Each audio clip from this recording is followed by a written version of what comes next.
Hello students, I welcome you all to impetus CVT. I hope सब खैरियत से हैं, अपना बहुत ध्यान रख रहे हैं एंड सिंसियरली आप अपने एग्जामिनेशन की प्रिपरेशंस में लगे हैं, जमकर मेहनत कर रहे हैं। तो जैसा कि आप जानते हैं, लास्ट लेक्चर में हम पढ़ रहे थे क्लास 12th हिस्ट्री की पहली किताब और उसका पहला चैप्टर जिसका नाम है bricks beads and bones. And इसमें भी जो टॉपिक हमने पढ़कर खत्म किया था वो था डिस्कवरिंग द हड़प्पन सिविलाइजेशन, जिसमें हमने ये देखा था कि आर्कियोलॉजिस्ट को आखिर कैसे पता चला कि हड़प्पा मोहनजोदाड़ो के जो ये शहर उन्होंने खोजे हैं ये एक बहुत एंशियंट सिविलाइजेशन का पार्ट है और ये सिविलाइजेशन कुछ नहीं तो कम से कम 5,000 साल पुरानी है। क्या वो तरीके थे, क्या वो मेथड्स थे, क्या वो पूरी की पूरी प्रोसेस थी जिसकी मदद से वो इस निष्कर्ष पर पहुंचे, ये सारी बातें हम लोगों ने लास्ट लेक्चर में कर कर खत्म करी थी। आज उसी के आगे अपने डिस्कशन को कंटिन्यू करेंगे और जो नेक्स्ट टॉपिक हमको आज के सेशन में पढ़ना है उसका नाम है problems of piecing together the past. अब इस टॉपिक में हम लोग ये देखेंगे कि आर्कियोलॉजिस्ट को जो भी अलग अलग जगहों से सामान मिला, अलग अलग सेंटर्स पे जो सामान मिला, इसको उन्होंने आपस में इंटरकनेक्ट कैसे किया, आपस में इसको कोरिलेट कैसे किया और इसकी मदद से फिर उन्होंने निष्कर्ष कैसे निकाला कि भाई ये जो पर्टिकुलर सामान है ये इतना पुराना है, इसका ये इस्तेमाल हुआ करता रहा होगा। और इन सब चीजों की मदद से इस पूरी सिविलाइजेशन के बारे में एक तरीके से हम ऐसे कह सकते हैं उन्होंने हमारा जो पूरा पास्ट है उसको रिक्रिएट कैसे किया कि ये सिविलाइजेशन इतने वक्त से इतने वक्त के बीच में थी, ये इसके इंपॉर्टेंट फीचर्स थे, ये इसकी डिस्टिंक्ट कैरेक्टरिस्टिक्स थी, आखिर वो इन सारी चीजों के ऊपर, इन निष्कर्षों के ऊपर पहुंचे कैसे और किस तरीके से इसमें अलग अलग जगहों से मिले सामान ने उनकी मदद करी, ये प्रोमिनेंटली हमको आज के सेशन में इस पर्टिकुलर टॉपिक के अंदर जिसका नाम है problems of piecing together the past, इसमें हमको पढ़ना है।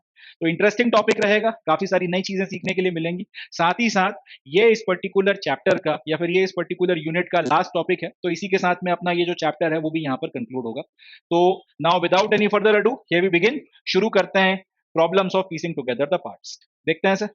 As we have seen, it is not the Harappan script that helps in understanding the ancient civilization. Rather, it is material evidence that allows archaeologists to better reconstruct Harappan life. This material could be pottery, tools, ornament, household objects, etc. मतलब ये कि जैसा अभी तक हम लोगों ने इस चैप्टर में पढ़ा भी है कि हड़प्पा की जो स्क्रिप्ट है वो आज तक हम समझ ही नहीं पाए, उसको हम लोग आज तक पढ़ नहीं पाए।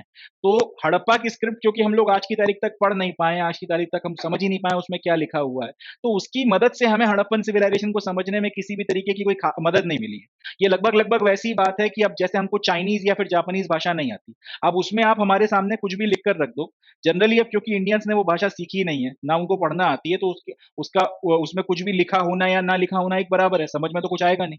लगभग लगभग यही स्थिति आज की तारीख में हमारी हड़प्पन स्क्रिप्ट को लेकर है कि हड़प्पन स्क्रिप्ट हमको हड़प्पा की कई सारी सील्स पे देखने को मिलती है और भी काफी सारी जगहों पर उसमें कुछ ना कुछ लिखा हुआ मिलता है, मगर क्योंकि हम लोग उसको पढ़ ही नहीं सकते तो उसमें क्या लिखा गया है, वो क्या कन्वे करना चाहती है, उस स्क्रिप्ट में जो भी बात लिखी गई है वो हमको समझ में तो आने से रहा।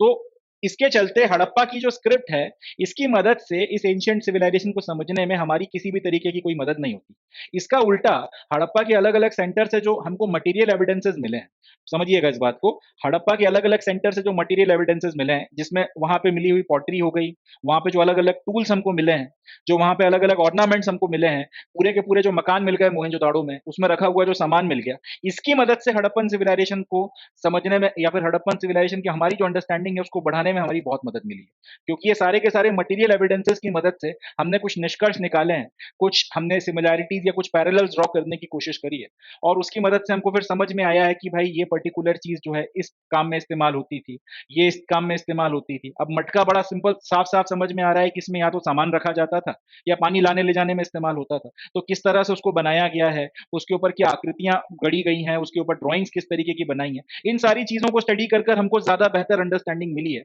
ज्यादा बेहतर जो है हमारी हड़प्पन सिविलाइजेशन की समझ डेवलप हुई है, ना कि हड़प्पन सिविलाइजेशन की खुद की स्क्रिप्ट में जो लिखा हुआ है उसकी मदद से। Organic material such as cloth, leather, wood, and reeds generally decompose, especially in tropical regions. What survive are stone, burnt clay, or terracotta metal, etc. तो ये जो हमने यहाँ पे बोला कि भाई ये जो मटेरियल एविडेंस हमको देखने को मिला, जिसमें चाहे आपका ये पॉटरी वगैरह हो, चाहे अलग अलग तरीके के टूल्स हों, पूरे के पूरे मकान वगैरह, ये सारी चीजें जो बच गई हैं, इनकी मदद से हम लोग ज्यादा बेहतर तरीके से हड़प्पन सिविलाइजेशन को समझ पाए बजाय उसकी स्क्रिप्ट के। अब एक क्वेश्चन ये भी उठेगा कि हड़प्पा वाले अगर रहते थे तो कपड़े भी पहनते होंगे, हड़प्पा वाले अगर रहते थे तो पैरों में आपके जूते या सैंडल या कुछ उस जमाने में जो भी होता होगा वो भी पहना करते रहे होंगे। अब घरों में रहते थे तो कुछ ना कुछ आपके बैठने उठने के लिए उन्होंने अपने तखत और इस तरीके की चीजें भी बनाई बनाई होंगी, ओढ़ने के लिए गद्दे या चादर वगैरह भी बनाए होंगे। तो ये सारी की सारी चीजें भी तो हाउस होल्ड के लिए इस्तेमाल होती हैं। चाहे आदमी 5,000 साल पहले रहता हो, ठंड तो तब भी पड़ती थी, गर्मी तब भी पड़ती थी, बारिश तब भी होती थी। तो ये जो आपका सामान है, ये उतना बड़ी मात्रा में हमको देखने को क्यों नहीं मिलता, या फिर ऑलमोस्ट ऑलमोस्ट ये सब कुछ हमको देखने के लिए क्यों नहीं मिलता? इसका जवाब ये है कि चाहे क्लॉथ हो, चाहे लेदर हो, चाहे लकड़ी हो, चाहे रीड्स हो, इन सब चीज़ों का बना हुआ सामान जल्दी डिकम्पोज़ होता है। अगर आप इसको खुले में छोड़ दोगे और कुछ वक़्त तक अनटच नहीं करोगे, तो देखने में समझ में आने लगता है कि नेचर के जो फ़ोर्सेज़ हैं, उसका उसके ऊपर प्रभाव पड़ने लगा है। अब अगर एक पर्टिकुलर जगह पर इस तरीके का सामान 5,000 सालों तक के लिए आपने छोड़ दिया है, और ज़्यादा, और तो नेचर के जो फ़ोर्सेज़ हैं, वो अपना असर दिखाएँगे, कीड़े लग जाएँगे और इस तरीके की दूसरी चीज़ें होंगी। प्लस वक़्त के साथ में ये सामान डिकम्पोज़ होता चला जाएगा। एंड इससे भी ज़्यादा ज़रूरी बात कि क्योंकि हड़प्पा का जो पूरा क्षेत्र है वो ट्रॉपिकल रीजन है, यानी कि ये गर्म क्षेत्र है, यहाँ पे गर्मी कंपैरेटिवली ज़्यादा पड़ती है सब ट्रॉपिकल या टेम्परेट रीजन की अपेक्षा। तो यहाँ पर ये जो डिकम्पोज़िशन की प्रोसेस है वो ज़्यादा तेज़ी से होगी। ये एक प्रोमिनेंट रीज़न है कि इस तरीके का जो डेली यूज़ का दूसरा सामान है, कपड़े हो गए, लत्ते हो गए, आपके लकड़ी के बने हुए आपके जो फर्नीचर वगैरह हो गया, पैरों में पहनने वाले जो सैंडल्स या इस तरीके की जो भी चीज़ें रही होंगी वो हो गई, और इस तरीके का दूसरा जो डेली यूज़ का सामान हो गया जो डिकम्पोज़िबल मटेरियल से बना था, वो हमको हड़प्पन सिविलाइजेशन के सेंटर्स पे ज़्यादा देखने के लिए नहीं मिलता, क्योंकि बड़ी मात्रा में ये डिकम्पोज़ हो गया। जो चीज़ें डिकम्पोज़ नहीं हुई, या फिर जिन मटेरियल्स की मदद से, ऐसे मटेरियल जो डिकम्पोज़ नहीं हो सकते इतना आसानी से या जल्दी खराब नहीं होते, हज़ारों सालों तक प्रिज़र्व हो जाते हैं, उनकी मदद से जो सामान बनाया गया वो प्रिज़र्व हो गया। जैसे कि पत्थर के ऊपर जो आकृतियाँ बनाई गई, पत्थरों से जो काम किया गया, तो वो चीज़ें सारी की सारी बच गई। इसी तरीके से मिट्टी को जब पकाकर उसकी मदद से क्ले या फिर टेराकोटा बनाया गया, तो ये टेराकोटा में ये क्षमता थी कि अगर इसको प्रिज़र्व किया जाए, या तो ये लंबे वक़्त तक जो है सस्टेन कर सकती है, या फिर अगर नेचर के फोर्सेस से बचने के लिए इसको कुछ मतलब मौका मिल जाए, जैसे कि मिट्टी में कहीं पर दब गई या पूरा का पूरा लेयर्स के नीचे कहीं पर दब गई, तो ऐसी कंडीशन में टेराकोटा का बना हुआ सामान, या फिर यूँ बोलूँ कि जो आपकी बर्न्ड क्ले है उसका बना हुआ सामान काफ़ी लंबे वक़्त तक एक्ज़िस्ट कर सकता था, सर्वाइव कर सकता था। कुछ हद तक ये बात मेटल्स पर भी लागू होती है कि अगर मेटल्स वगैरह को भी एकदम ओपन में ना होके प्रिज़र्व अगर किया जाए, डिकम्पोज़िशन इनका होगा, मगर एक ठीक-ठाक संभावना है कि ये बच जाएँगे। अगर ऐसा ना होता तो फिर हमको इस तरीके के टूल्स वगैरह देखने के लिए नहीं मिलते। तो ये सामान क्यों बचा रह गया, या फिर ये डिकम्पोज़ क्यों नहीं हुआ? क्योंकि ये टेराकोटा से बनाया गया था, या यूँ बोलूँ कि मिट्टी से इसको आकृति देने के बाद में इसको आग में पका के अच्छे से सख्त कर लिया गया, और उसके बाद में फिर लेयर्स वगैरह में जब भी आप इन जगहों को आपका अबैंडन किया गया था, उसके बाद जब मिट्टी और बाकी सारी चीज़ों की लेयर्स बढ़ती चली गई, उसके चलते ये सारा का सारा सामान प्रिज़र्व हो गया। तो एक वजह ये रही। पत्थर का बना हुआ सामान भी जो है इस तरीके से बच गया। टेराकोटा के खिलौने वगैरह हो गए, और मेटल का बना हुआ जो भी टूल्स वगैरह थे, हालाँकि ये डिकम्पोज़ होता है, मेटल मेटल में रस्टिंग होती है, मगर फिर भी क्योंकि ये प्रिज़र्व हो गए थे, तो ये सारा का सारा सामान जो है बच गया, सर्वाइव कर गया। और क्योंकि यही सारा सामान बहुतायत में हमको देखने के लिए मिला, तो ये हमारा प्राइमरी एविडेंस बना, जिसकी मदद से फिर हमने हड़प्पन सिविलाइजेशन को इत्मीनान से डिटेल में पढ़ के खत्म किया है, और समझा है, और उसके बारे में निष्कर्ष निकाले हैं, और उसकी बेसिस पर फिर हमने पूरा का पूरा जो पास्ट है उसको रिक्रिएट किया है। It is also important to remember that only broken or useless objects would have been thrown away. Other things would probably have been recycled. अब एक और इम्पोर्टेंट पॉइंट जो समझने का है कि ज्यादातर सामान जो अपने को हड़प्पा के अलग अलग सेंटर्स में मिला, डेली यूज का सामान हो या जो भी दूसरा सामान, जो ज्यादातर सामान मिला, सबकी बात नहीं कर रहा, मगर जो ज्यादातर सामान मिला, ये या तो कोई डिस्कार्डेड ऑब्जेक्ट्स रहे होंगे जिनका इस्तेमाल उस जमाने में काफी हुआ, और जब उनका कोई और प्रयोजन या फिर यूजफुल यूज नहीं रह गया, तब उनको फेंक दिया गया, डिस्कार्ड कर दिया गया। इस तरीके का सामान, या जो यूजलेस हो गया होगा जिसको फिर फेंक दिया गया, डिस्कार्ड कर दिया गया, वो हमको ठीक-ठाक मात्रा में देखने को मिला, या फिर ऐसा सामान जो किसी वजह से टूट गया होगा और अब उसका कोई काम नहीं है, वो हमको देखने को मिला। एग्ज़ाम्पल के लिए, अगर हम जैसे पॉटरी की बात करते हैं, अब अगर मटका इंटैक्ट है, ठीक-ठाक है, कोई दिक्कत की बात नहीं है उस मटके में, और तब तो उसका इस्तेमाल होता रहेगा, मगर अगर लेट्स से मटके में कहीं पे कोई छेद हो गया, अब उसमें आप पानी तो स्टोर कर नहीं सकते, या फिर जो भी चीज़ आप रखना चाहते थे, वो उतना इफेक्टिवली स्टोर आप कर नहीं पाओगे, तो आपने उसको डिस्कार्ड कर दिया, आपने उसको फेंक दिया। अब वो मटका या फिर उस मटके के कुछ अवशेष हमको मिल गए, वो हमारे लिए एक प्राइमरी एविडेंस बन गया। मगर इसी की जगह अगर कोई दूसरी चीज़ है जिसको रिसाइकिल किया जा सकता है, या फिर कोई ऐसा मटेरियल है, या फिर कोई ऐसी चीज़ है जिसका एक इस्तेमाल पूरा हो चुकने के बाद में दूसरा इस्तेमाल हो सकता है, तो इस तरीके की चीज़ें आपको बड़ी मात्रा में देखने को नहीं मिली, क्योंकि उनको रिसाइकिल कर कर इस्तेमाल किया गया होगा। जैसे घर पे बात कर लेते हैं, वही मिट्टी के बर्तन अगर टूट जाएँ, फूट जाएँ, या फिर उनमें कहीं छेद-वेद हो जाए, तो उनको फेंकना ही पड़ता है, वो किसी काम के नहीं बचते। मगर इसी की जगह अगर आपके कपड़े हैं, एक सर्टेन टाइम तक आपने यूज किए, अब आपको छोटे पड़ने लगे तो आपके छोटे भाई बहनों को पहनाने लगे, अब उनको भी छोटे पड़ गए और किसी को पहनाने लायक स्थिति में नहीं बचे, तो फिर आपने उनको फाड़ के पोंछा ऊंचा बना लिया, किसी और काम में इस्तेमाल कर लिया, इस तरीके से रिसाइकिल कर लिया। तो वो जब लाया था तो बेसिकली कपड़े के रूप में था, शर्ट टी शर्ट पैंट वैंट जो भी है, और आखिर में जब तक उसने अपनी लाइफ साइकिल पूरी करी तब तक पता चला कि वो पोछा बन चुका था। इस तरीके से काफी सारा सामान जो रिसाइकल हो सकता था, जिसको रीयूज किया जा सकता था, वो हमको हड़प्पा के सेंटर्स पे देखने के लिए नहीं मिला। मगर वो सारा सामान जो यूजलेस होगा, जो किसी काम का नहीं बचा या टूट टाट गया होगा, अब इस्तेमाल में लाया नहीं जा सकता, जिसको हड़प्पा वालों ने उस जमाने में फेंक दिया, जो अल्टीमेटली फिर प्रिजर्व हो गया जब इन सेंटर्स को अबेंडन किया गया, वो हमको बहुतायत में मिला और उसकी मदद से फिर स्टडी कर हमने हड़प्पा के बारे में अपनी अंडरस्टैंडिंग को डेवलप किया है। तो ये भी एक इंपॉर्टेंट पॉइंट है कि हड़प्पा में जो मटेरियल एविडेंस हमको मिला है, प्राइमरीली जिन मटेरियल्स का वो बना हुआ था, या तो वो स्टोन के थे, या फिर वो बर्न क्ले या टेराकोटा के थे, या फिर वो मेटल के थे। डेली यूज में जो आपकी पेरिशेबल चीजें इस्तेमाल होती हैं, उनका ज्यादा सामान हमको देखने को नहीं मिला। और ये सामान भी जो हमको देखने को मिला है, इसकी भी खासियत क्या है, जनरली ये या तो यूजलेस किस्म के ऑब्जेक्ट्स थे जिनका कोई और यूज नहीं रह गया है, या फिर ये टूट ताड़ गए थे और इनका फिर और प्रयोग किया नहीं जा सकता था, क्योंकि जो चीजें यूजफुल होती हैं वो तो लगातार इस्तेमाल में रहती हैं, और जिनको फिर रिसाइकल किया जा सकता है या फिर किसी एक काम का में प्रयोग हो चुकने के बाद में किसी दूसरे काम के लिए इस्तेमाल किया जा सकता है, इस तरीके की चीजें जो हैं जनरली हमको देखने के लिए नहीं मिली, या फिर मटेरियल एविडेंस के तौर पर ये बहुतायत में हमारे पास में नहीं है। Consequently, valuable artifacts that are found intact were either lost in the past or hoarded and never retrieved. In other words, such finds are accidental rather than typical.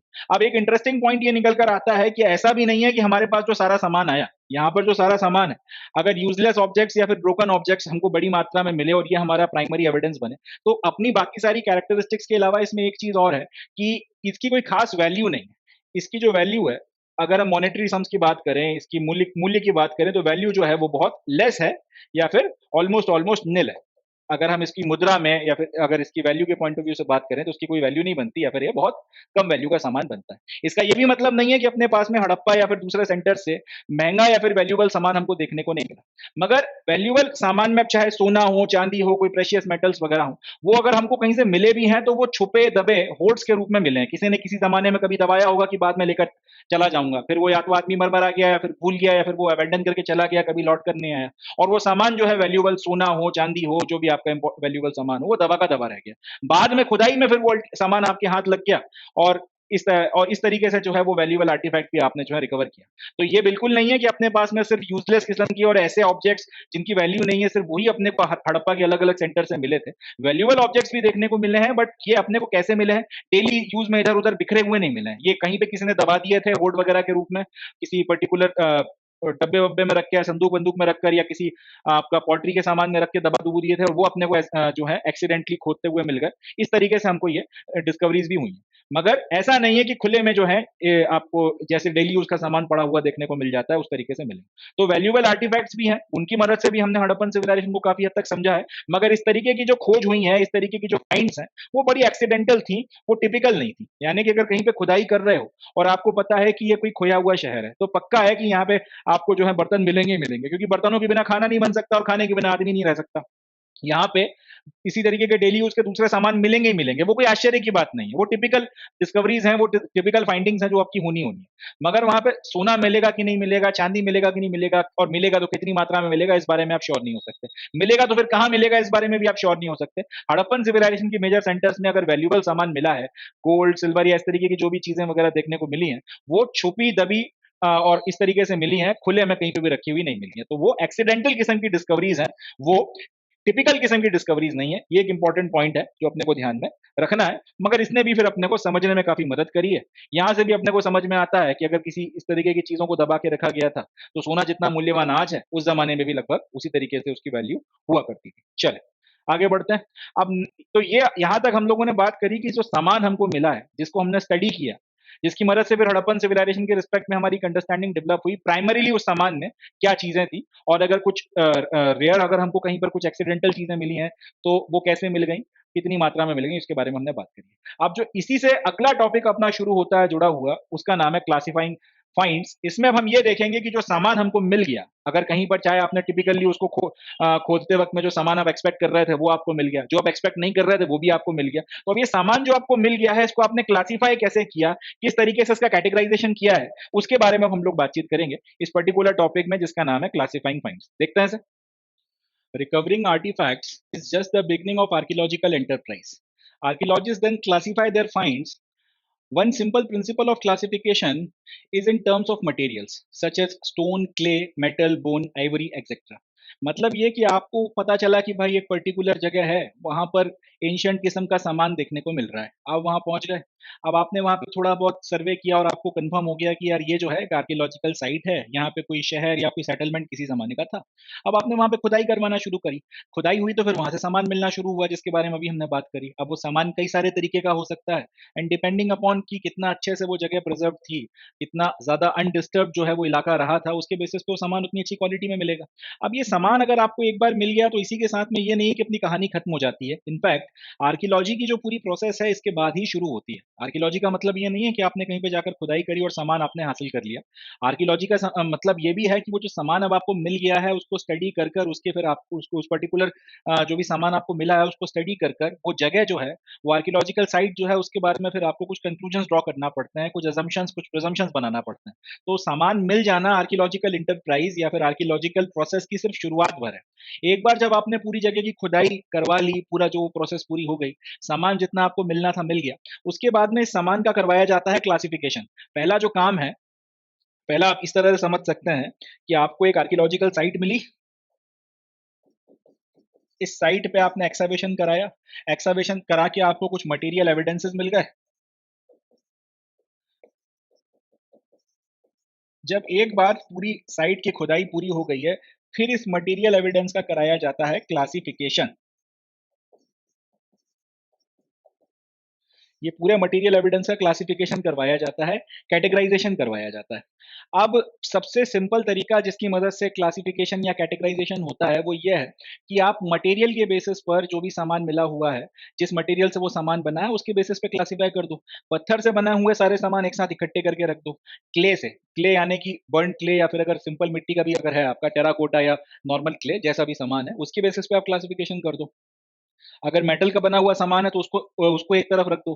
अगर हड्डियों से बना हुआ सामान है, क्योंकि बोन्स के बने हुए सामान भी काफ़ी मिले हैं, तो उसको एक तरफ रख दो। आइवरी या फिर हाथी दाँत पे अगर कुछ सामान बना हुआ मिला है, उसको आप अलग कर दो।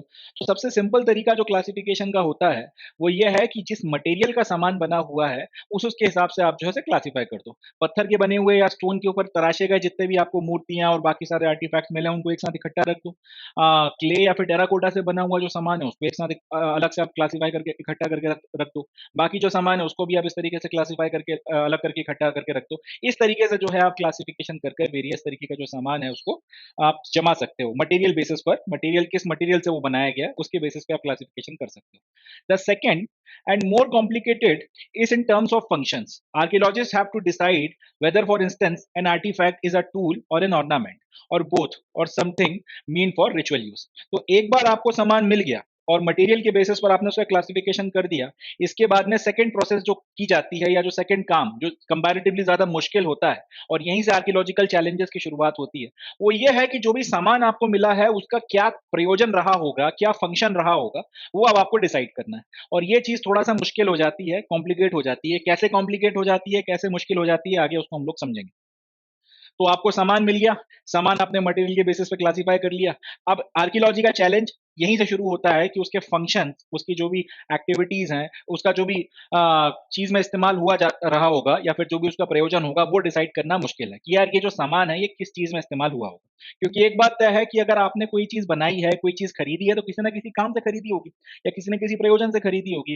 बिना किसी प्रयोजन के, बिना किसी काम के आज से 5000 साल पहले भी आदमी इतना पागल तो नहीं था कि पत्थर पे भाई आपका जो है छैनी चलाया जा रहा है और वो मूर्तियां बनाए जा रहा है, कुछ ना कुछ प्रयोजन के साथ में बनाई होंगी। इसी तरीके से अगर किसी आपका टेराकोटा से अगर उसने खिलौने बनाए थे तो किसी ना किसी प्रयोजन से बनाए होंगे, अपने बच्चों के खेलने के लिए, शो पीस बना के घर में रखने के लिए, कोई तो लॉजिक होगा। ऐसा नहीं होगा कि एक दिन आप बिना मतलब में उठे हो, आपके पास काम नहीं है करने के लिए, तो आपने कुछ सामान बना दिया और फिर वो सामान जो है आपने कहीं पे गाड़ दिया, ये सोच के कि 5,000 साल बाद किसी को मिलेगा, और फिर ये लोग कंफ्यूज होते रहेंगे कि ये इसका क्या इस्तेमाल होता था। ये तो होगा नहीं। जो भी सामान मिला है उस जमाने में जिस भी व्यक्ति ने जिस भी कारण से इसको बनाया हो, कुछ ना कुछ प्रयोजन के साथ में कुछ ना कुछ फंक्शन को ध्यान में रखते हुए बनाया होगा। अब ये फंक्शन 5,000 साल बाद बैठ के डिसाइड करना कि इसका ये प्रयोग ये इस्तेमाल हुआ करता रहा होगा, ये प्रयोग इसका होता रहा होगा, ये थोड़ा सा मुश्किल भी है, कॉम्प्लिकेटेड भी है। अब क्यों, जैसे कि लेट से आपको कोई सामान मिल गया, अब इस तरीके से मान लेते हैं कि एक आपको एक छोटा सा नुकीला इस तरीके से एक पत्थर मिल गया जो बड़ा शार्प है, चिकना है और उसके 4 एजेस हैं। अब समझ, और इसके बीच में एक छेद भी है यहाँ पर। अब दिक्कत यह है कि अब आप डिसाइड नहीं कर पाओगे कि ये टूल था, छोटे छोटे ये 4 एजेस जो है इसके शार्प, इसकी मदद से कुछ काटने छाटने में काम आया करता था, या इसके अंदर जो बीच में छेद है इसमें से कोई तार या धागा डाल के उसको ऑर्नामेंट के तौर पे पहना जाता था। वो जो भी सामान आपको मिला है वो एक टूल के तौर पर इस्तेमाल होता था, या फिर वो पहनने ओढ़ने के लिए ऑर्नामेंट के तौर पर इस्तेमाल किया जाता था, या टूल के तौर पर भी इस्तेमाल होता था, ऑर्नामेंट के तौर पर भी इस्तेमाल होता था, या किसी रिचुअल में इस्तेमाल किया जाता था, रोज रोज पहनने वाली चीज थी या रोज रोज इस्तेमाल करने वाली चीज थी, या कभी एक पर्टिकुलर ओकेशन पे निकलने वाली चीज थी। इस तरीके के क्वेश्चन खड़े हो जाएंगे। इसका एक बड़ा क्लासिक एग्जाम्पल ऐसे समझिए, आपके घर में चाय तो लगभग लगभग हिंदुस्तान में सभी लोग पीते हैं, तो चाय पीने के लिए आपके घर में रेगुलर जो कप या फिर जो भी बर्तन इस्तेमाल होते हैं वो अलग होंगे, और कुछ आपने स्पेसिफिक एक टी सेट होगा जो जनरली कोई बहुत खास मेहमान घर में आ गया तो उसके लिए मम्मी पापा जो है वो संभाल के उसको रखते हैं।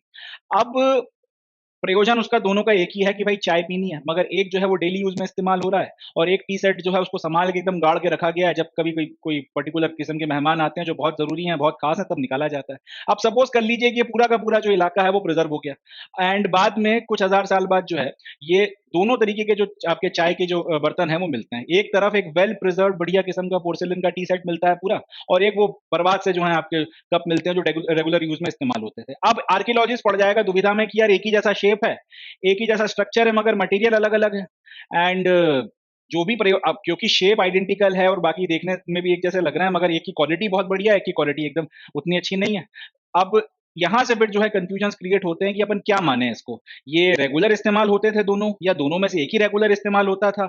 अगर एक इस्तेमाल होता तो फिर दूसरा जो है इतनी अच्छी क्वालिटी में क्यों बना के रखा था इन लोगों ने? इस तरीके के क्वेश्चन फिर उठना शुरू हो जाएंगे उस सामने वाले के दिमाग में, अगर उसको इस पूरी चीज का जो है अंदाजा नहीं है। तो ये यहाँ पे जाके जो है प्रोसेस बहुत कॉम्प्लिकेट हो जाती है, और ये समस्या आपको हर जगह आएगी जहां जहां पे खुदाई होगी और जहां पे सामान मिलेगा इस तरीके का आर्कियोलॉजिकल सामान, मटेरियल बेसिस पे क्लासिफाई करने के बाद में जब उसके फंक्शन को डिफाइन करने की बारी आएगी, ये हमेशा का नाटक है, आप फंस जाओगे कि उसको कैसे क्लासिफाई करें। टूल माने, ऑर्नामेंट माने, दोनों माने, फिर उसके बाद में डेली यूज का सामान माने, या फिर इसका कुछ स्पेशल सिग्निफिकेंस माने, रिचुअलिस्टिक यूज माने, किस तरीके से क्लासिफाई किया जाए, ये बहुत मुश्किल काम है। एंड एक इंटरेस्टिंग बात यह है कि जो भी आपके सामने एविडेंसेस हैं, उस वक्त की परिस्थिति के हिसाब से अगर आपने कुछ फंक्शन इसको बता भी दिया, उसका फंक्शन कुछ डिटरमाइन कर भी दिया, कल को कुछ नए एविडेंसेस निकल कर आ गए जिसके चलते पता चला आपकी पुरानी थ्योरी जो है ऑल टुगेदर गलत है, तो उसको डिस्कार्ड करके फिर उसको नए तरीके से रिक्लासिफाई करना पड़ेगा। एक बड़ा क्लासिक एग्जाम्पल है इसका, हड़प्पन सिविलाइजेशन में राखी गढ़ी का इंस्क्रिप्शन।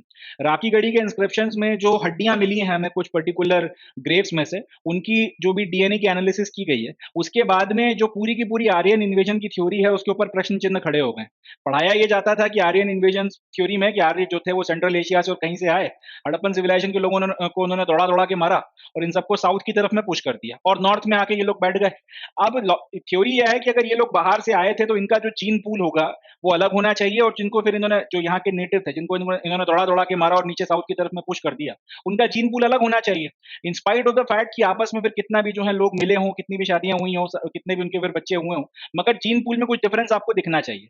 अगर आर्यन इन्वेजन हुआ होगा तो नॉर्थ के लोगों का कुछ ना कुछ जो डीएनए है वो सेंट्रल एशिया या यूरेशियन लोगों के साथ में मिलना चाहिए, और साउथ वालों में ये जो पर्टिकुलर जो आपका जीन पूल है ये जितना हो सके उतना कम होना चाहिए।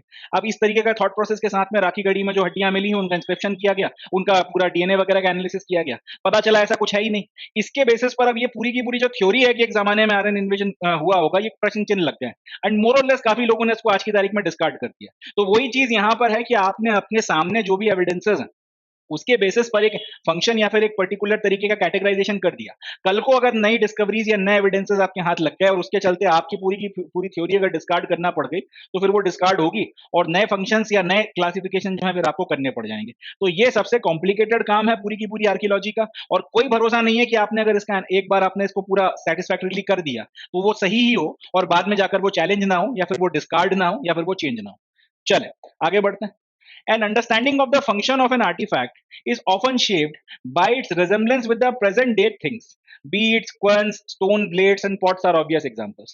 अब एक तरीका जिसकी मदद से जो भी आर्टिफैक्ट्स आपको मिलते हैं उनको जब आप क्लासिफाई करना शुरू करते हो, तो एक जो सबसे कॉमन तरीका है वो ये है कि जो भी सामान मिला है और आज की तारीख में उससे मिलता जुलता जो भी सामान इस्तेमाल में है, दोनों के बीच में पैरेलल ड्रॉ करने की कोशिश की जाती है, शेप के बेसिस पर, साइज के बेसिस पर, और डिपेंडिंग अपॉन दैट आज का जो सामान है उसका जो यूज हो रहा है उसके बेसिस पर अनुमान लगाया जाता है कि ये जो एंशिएंट सामान मिला है इसका क्या प्रयोजन रहा होगा।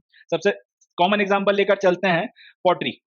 अब पॉटरी में जो भी सामान आपको मिला है, जो भी सामान आपको मिला, मटका देखकर समझ में आता है कि इसका इस्तेमाल पानी लाने ले जाने के लिए होता रहा होगा या सामान स्टोर करने के लिए होता होगा। आज की तारीख में भी मटके का वही इस्तेमाल होता है या पॉटरी का मोर और लेस वही इस्तेमाल होता है। तो यहाँ पर जो है बहुत आसानी से आपने पैरेलल ड्रॉ कर लिया और इसके बेसिस पे फिर आप बता दोगे कि भाई पॉटरी का जो है खाना बनाने के लिए, खाना स्टोर करने के लिए, पानी लाने ले जाने के लिए इस्तेमाल होता था। इसका क्लासिफिकेशन आसानी से हो गया क्योंकि अपने पास में आज की तारीख में भी इस तरीके की जो पॉटरी है वो इस्तेमाल में है। आज की तारीख में भी अपने पास में एक ऐसी चीज है जिसके साथ में इसके पैरेलल को ड्रॉ किया जा सकता है, शेप के ऊपर, साइज के ऊपर, फंक्शन के ऊपर, और आसानी से निष्कर्ष निकाला जा सकता है। हालांकि ये बात हर बार जो है अपने लिए इतनी आसान नहीं हो जाती, बट आज की तारीख में भी सबसे पहला जो काम किया जाता है, जो भी सामान आपको मिला है इसको अपन नाम दे देते हैं एंशिएंट ऑब्जेक्ट। इसको इसके शेप के बेसिस पे, साइज के बेसिस पर, इससे मिलता जुलता अगर हमारे पास में आज की तारीख में कोई प्रेजेंट ऑब्जेक्ट है तो डेली यूज में हम इस्तेमाल करते हैं, इसको अपन ने शॉर्ट में बोल दिया पीओ। इसके साथ में कंपेयर किया जाता है, शेप के बेसिस पे कंपेयर किया जाता है, साइज के बेसिस पे कंपेयर किया जाता है। अगर शेप और साइज आपका जो एंशिएंट ऑब्जेक्ट है वो आज के प्रेजेंट ऑब्जेक्ट के साथ में मिल रहा है, तो प्रेजेंट ऑब्जेक्ट का जो यूज है उसके बेसिस पे फिर इस एंशिएंट ऑब्जेक्ट को तौला जाता है और उसके बेसिस पे फिर हम लोग कुछ फंक्शन जो है इसको डिटरमाइन कर देते हैं, फंक्शन जो है बता देते हैं। जैसे मटका आज भी उसी इस्तेमाल, शेप और साइज क्योंकि आपके मोर और लेस वैसे ही है और इसका इस्तेमाल आज भी वही है, तो उसके बेसिस पे हमने बोल दिया उस जमाने में भी इसी तरह से इस्तेमाल होता रहा होगा। तो ये कुछ ऑब्वियस एग्जाम्पल्स हैं और ये जिससे अपन निष्कर्ष निकालते हैं, और ये सबसे सिंपल एग्जांपल्स हैं इसलिए सबसे पहले मैं ये डिस्कस कर रहा हूँ। हर बार ऐसा ही हो जरूरी नहीं है, मगर सबसे सिंपल जो तरीका है किसी भी एंशिएंट ऑब्जेक्ट का कोई भी जो फंक्शन डिटरमाइन करना है उसके लिए ये टेक्निक या फिर ये तरीका इस्तेमाल किया जाता है। Archaeologists also try to identify the function of an artifact by investigating the context in which it was found. Was it found in a house, in a drain, in a grave or in a kiln? तो एक चीज और होती है कि आपने functions जब determine करने होते हैं, जब आप किसी तरीके का फंक्शन किसी एंशिएंट ऑब्जेक्ट को दे रहे हो, तब ये भी देखा जाता है कि वो ऑब्जेक्ट मिला कहाँ था, किस पर्टिकुलर कंटेक्स्ट में आपने उसको खोजा था। ये बहुत इंपॉर्टेंट है, इसकी मदद से भी हम लोग कई बार सटीक अनुमान लगाने में कामयाबी हासिल कर पाते हैं। अगर एक लेट्स से कुछ पॉटरी की बात कर लेते हैं, कुछ सामान है पॉटरी का, एक घर आपने खुदाई करते करते आपको एक घर मिल गया, उसको पूरा आपने अच्छे से खोदा, एक्सावेट किया, अब कंफर्म हो गया कि वो घर है। अब उसके अंदर जो पॉटरी मिलेगी तो उसके लिए फिर आप ऑब्वियस कंक्लूजन लगा सकते हो कि डे टू डे आपका इस्तेमाल होता है तो उसमें पॉटरी यूज होती होगी। यहां से आसानी से जो आपको समझ में आ गया क्योंकि आपके पास में कंटेक्स्ट है। आप सपोज कर लीजिए कि आपने एक कब्र को खोद लिया है, एक कब्र जो है उसको खोज लिया, खोदते खोदते उस कब्र को खोला, उसके अंदर से हड्डियां मिली और हड्डियों के साथ में लगभग लगभग वैसी ही पॉटरी आपको उस कब्र में भी देखने को मिल गई जैसी पॉटरी घर में देखने को मिली थी। अब जाहिर सी बात है जो आदमी कब्र में लेटा हुआ है वो तो इन सामानों का इस्तेमाल करता नहीं होगा। फिर यहाँ से क्वेश्चन उठेगा कि यार इसको जब दफनाया होगा तो इसके साथ में वही पॉटरी क्यों रख दी जो सामान्य तौर पर घर में इस्तेमाल होती है। तो यहाँ से फिर अपने को एक और बात समझ में आएगी कि हो सकता है शायद इनका ये ख्याल हो कि ये दूसरी दुनिया में इसको इन सामानों की जरूरत पड़ेगी, तो इन्होंने उसके साथ में ये सामान भी रख दिया। यहां से फिर अपन ने ये निष्कर्ष निकाल लिया कि यार ये लोग भी जो थे ये आपका लाइफ आफ्टर डेथ में भरोसा करते थे, ये मानते थे कि मरने के बाद में भी कोई जीवन होता है। अगर ऐसा नहीं होता तो फिर इसके साथ में ये सामान क्यों रखते हैं। इसी तरह से अगर लेट से वहां पर आपको एक मिरर मिल गया है, कॉपर का अगर एक मिरर मिल गया है तो उससे भी बात समझ में आएगी कि मुर्दा तो अपनी शक्ल देखेगा नहीं, उसके साथ में मिरर दफनाने का क्या सेंस बनता है। लॉजिक वही बनता है कि यहां से अपन ने पकड़ लिया कि यार ये रखने का लॉजिक ये है कि मरने के बाद में जो भी दूसरी दुनिया होती होगी जिसमें हड़प्पा वालों का भरोसा था, उसमें इसको अपनी शक्ल देखने की देश की जरूरत पड़ेगी तो उन्होंने उसको काट दिया। तो इस तरीके से एक ही ऑब्जेक्ट अगर अलग अलग जगहों पर आपको मिले तो उसके कंटेक्स्ट बदल जाते हैं और उसके बेसिस पर भी आपकी अंडरस्टैंडिंग जो है डेवलप होती है। एक जगह पर जो बर्तन घर में मिले हैं उससे ये समझ में आ रहा है कि भाई इसका खाने बनाने में इस्तेमाल होता था। वही बर्तन जब आपको एक कब्र में मिलते हैं तो उससे ये समझ में आता है कि ये लोग जो थे मरने के बाद भी एक जिंदगी, एक दुनिया होती है, इसमें विश्वास किया करते थे आफ्टर लाइफ में। अब वही सामान आपको अगर एक एक लेट से एक किल्न में मिल जाता है। किल्न का मतलब होता है भट्टी जहां पर इन सबको बनाया जाता है। अब वहां पर 100 200 300 400 टनों के हिसाब से जो है वहां पे वो पॉटरी पड़ी हुई है। इससे फिर आप ये निष्कर्ष निकाल सकते हो कि यार ये अपने आप में एक इंडस्ट्री हुआ करती थी। कुछ लोग जो थे वो पॉटरी बनाने में स्पेशलाइजेशन करते थे और ये लोग फिर पॉटरी बना लिया करते थे और यही लोग फिर जो है बेचा करते होंगे बाकी लोगों को। मतलब सब लोग अपने घरों में बैठ के बर्तन नहीं बनाते थे जैसा आज भी होता है। कुछ लोग ये काम स्पेसिफिकली किया करते थे और वही लोग फिर सबके लिए बनाया करते थे और वो इनको बेच दिया करते थे। अगर इस तरीके की कोई किल्न या फिर इस तरीके की कोई अगर भट्टी आपके हाथ लग गई खुदाई करते करते और वहां पे बड़ी मात्रा में इस तरीके की पॉटरी मिल गई तो फिर वहां पर भी कंटेक्स्ट बदल जाएगा। तो एक और चीज जिसकी मदद से जिसके बेसिस पर आप अपने निष्कर्ष ज्यादा सटीक तरह से लगा सकते हो, ज्यादा बेटर कंक्लूजन पे पहुंच सकते हो, वो ये है कि जो सामान आपको मिला है उसका कंटेक्स्ट क्या था, वो किस जगह पर आपको मिला है। घर में मिला है तो कंटेक्स्ट बदल जाएगा, वही सामान एक कब्र में मिला है तो कंटेक्स्ट बदल जाएगा, वही सामान एक भट्टी पे मिला है तो कंटेक्स्ट बदल जाएगा, और वही सामान अगर ड्रेन में पड़ा हुआ है तो फिर उसका कंटेक्स्ट जो है ऑल टुगेदर बदल जाएगा। जैसे एक टूटा हुआ मटका आपको ड्रेन में पड़ा हुआ मिल गया, इससे ये समझ में आएगा कि भाई इस्तेमाल हो गया था, किसी काम का नहीं था तो फेंक दिया। यहां से फिर अब ये ड्रेन में ही क्यों फेंका, तो उसका मतलब ये क्योंकि अगर ड्रेन में इस तरीके का सामान फेंका है, कल को अगर वो चोक हो गया तो पूरा पानी उसमें से बहना बंद हो जाएगा, बदबू आएगी। मगर उसके बाद भी अगर ड्रेन में आपको लगातार इस तरीके से कई जगहों पर टूटे फूटे मटके देखने को मिल रहे हैं, इससे फिर ये समझ में आएगा कि इनका ड्रेनेज सिस्टम बड़ा अच्छा था, सब कुछ बहा के ले जाया करता होगा, इसमें चोकिंग वोकिंग नहीं होती रहा करती होगी। तो यहां से फिर अपने को ये क्लियर होगा कि इन्होंने यार बड़े एफिशिएंट किस्म के ड्रेन्स बनाए थे। अब वही टूटा हुआ मटका आपको चार अलग अलग जगह, ये वही जो मटका है चार अलग अलग जगहों पे चार अलग अलग बातें बता रहा है। घर में मिल गया खाने खाने बनाने में इस्तेमाल होने वाला लॉजिक है जो बड़ा ऑब्वियस था है। कब्र में मिल गया, उसने आपको ये बता दिया कि लाइफ आफ्टर डेथ में भरोसा करते हैं। वही भट्टे पे मिल गया, उससे ये समझ में आ गया कि ये अपने आप में एक इंडस्ट्री हुआ करती थी और काफी बड़ी मात्रा में मैन्युफैक्चरिंग इसकी होती थी। और वही चीज अगर ड्रेन में पड़ी हुई कई जगहों पे मिल गई अलग अलग, तो इससे ये समझ में आता है कि ड्रेनेज का सिस्टम जो था वो बड़ा एफिशिएंट था, वो कभी चोक नहीं होता था और इस तरीके के टूटे फूटे ऑब्जेक्ट्स को बहा के साथ में ले जाया करता था। तो एक ही ऑब्जेक्ट अलग अलग जगहों पर जिन कंटेक्स्ट में मिला है, अगर वो कंटेक्स्ट आपने अच्छे से पकड़ लिया, वो आपको अंडरस्टैंडिंग जो है बहुत अच्छी दे देगा उस पर्टिकुलर ऑब्जेक्ट के फंक्शन की, और उसकी मदद से फिर आप दूसरे जो फंक्शंस हैं उनको भी, उनके बारे में भी आप एक सटीक अनुमान लगा सकते हो, उसके बारे में भी आप एक बेटर अंडरस्टैंडिंग या कंक्लूजन डेवलप कर सकते हो। Sometimes archaeologists have to take recourse to indirect evidence. For instance, though there are traces of cotton at some Harappan sites, to find out about clothing, we have to depend on indirect evidence, including depiction in sculpture. तो ये तो हो गई direct evidences की बात कि आपकी आंखों के सामने जो प्रत्यक्ष रूप से चीज देखने को मिल रही है, जो प्रत्यक्ष प्रमाण है, उसके बेसिस पे आपने कुछ निष्कर्ष निकाले। अब कई बार आपको इनडायरेक्ट एविडेंस का भी इस्तेमाल करना पड़ता है। आप प्रत्यक्ष प्रमाण जो है उनकी मदद से भी कई बार आपको कंक्लूजन्स लगाने पड़ते हैं, निष्कर्ष निकालने पड़ते हैं। कैसे? हड़प्पा वालों के अलग अलग जगहों पे आपके ये एविडेंस तो है कि यहाँ पे कॉटन उगाया भी जाता था और कॉटन इस्तेमाल भी होता था। थोड़े बहुत ट्रेसेस जो है कॉटन के मिले हैं, मगर कॉटन क्योंकि आपका बहुत आसानी से खराब हो जाता है, तो 5000 साल पहले जो कॉटन और कॉटन से बना हुआ सामान ये लोग इस्तेमाल करते थे, 5000 साल वो सर्वाइव नहीं कर पाया और आपके पास में बने हुए कपड़े, बुने हुए कपड़े, ऊन का सामान, इस तरीके की चीजें मिली नहीं, क्योंकि 5000 साल के इतिहास में वो सारा का सारा सामान कीड़े खा गए या उसको दीमक लग गई, वो बर्बाद हो गया। वो पेरिशेबल मटेरियल था, वो पूरा का पूरा खत्म हो गया। मगर ऑब्वियस सी बात है, हड़प्पा वाले बिना कपड़ों के तो घूमते नहीं रहे होंगे। एविडेंस अपने पास में है कि यार ये कॉटन उगाया करते थे। अब सवाल ये उठेगा कि ये कपड़े किस तरह से बनाते थे, किस तरीके के कपड़े पहनते थे, तो अब क्या करें? इस तरीके के अब ये जो सवाल है इसका जवाब देने के लिए हम लोग इनडायरेक्ट एविडेंस का इस्तेमाल करते हैं। जैसे यहाँ पर आपको ये मूर्ति देखने को मिल रही है। अब इस मूर्ति में इसने अपने ऊपर एक शॉल लपेट रखा है या फिर एक कपड़ा लपेट रखा है जो शॉल की तरह देखने में दिख रहा है। इसके ऊपर फूल वगैरह जो है उसकी आकृति भी बनी हुई है। तो ये एक तरीके का इनडायरेक्ट एविडेंस है कि हड़प्पा वाले जो कपड़े पहना करते थे वो किस तरह से पहनते थे। ये शॉल जो है इसने एक कंधे के ऊपर से डाल रखा है, दूसरे कंधे के नीचे से जाते हुए इस तरीके से कपड़े, कम से कम पुरुष जो है इस तरीके से कपड़े पहना करते थे। अब सिर्फ कपड़े बनाते थे कॉटन के और पहनते थे ऐसा भी नहीं है, बाकायदा इनका अपना एक फैशन का भी सेंस था। ये लोग उसके ऊपर फूल पत्ते की आकृति बनाया करते थे और ये फूलों की आकृति भी जो है बड़ी अच्छे से बनाई जाती थी। ये इस पर्टिकुलर मूर्ति से अपने को समझ में आ रहा है। तो ये इनडायरेक्ट एविडेंस है।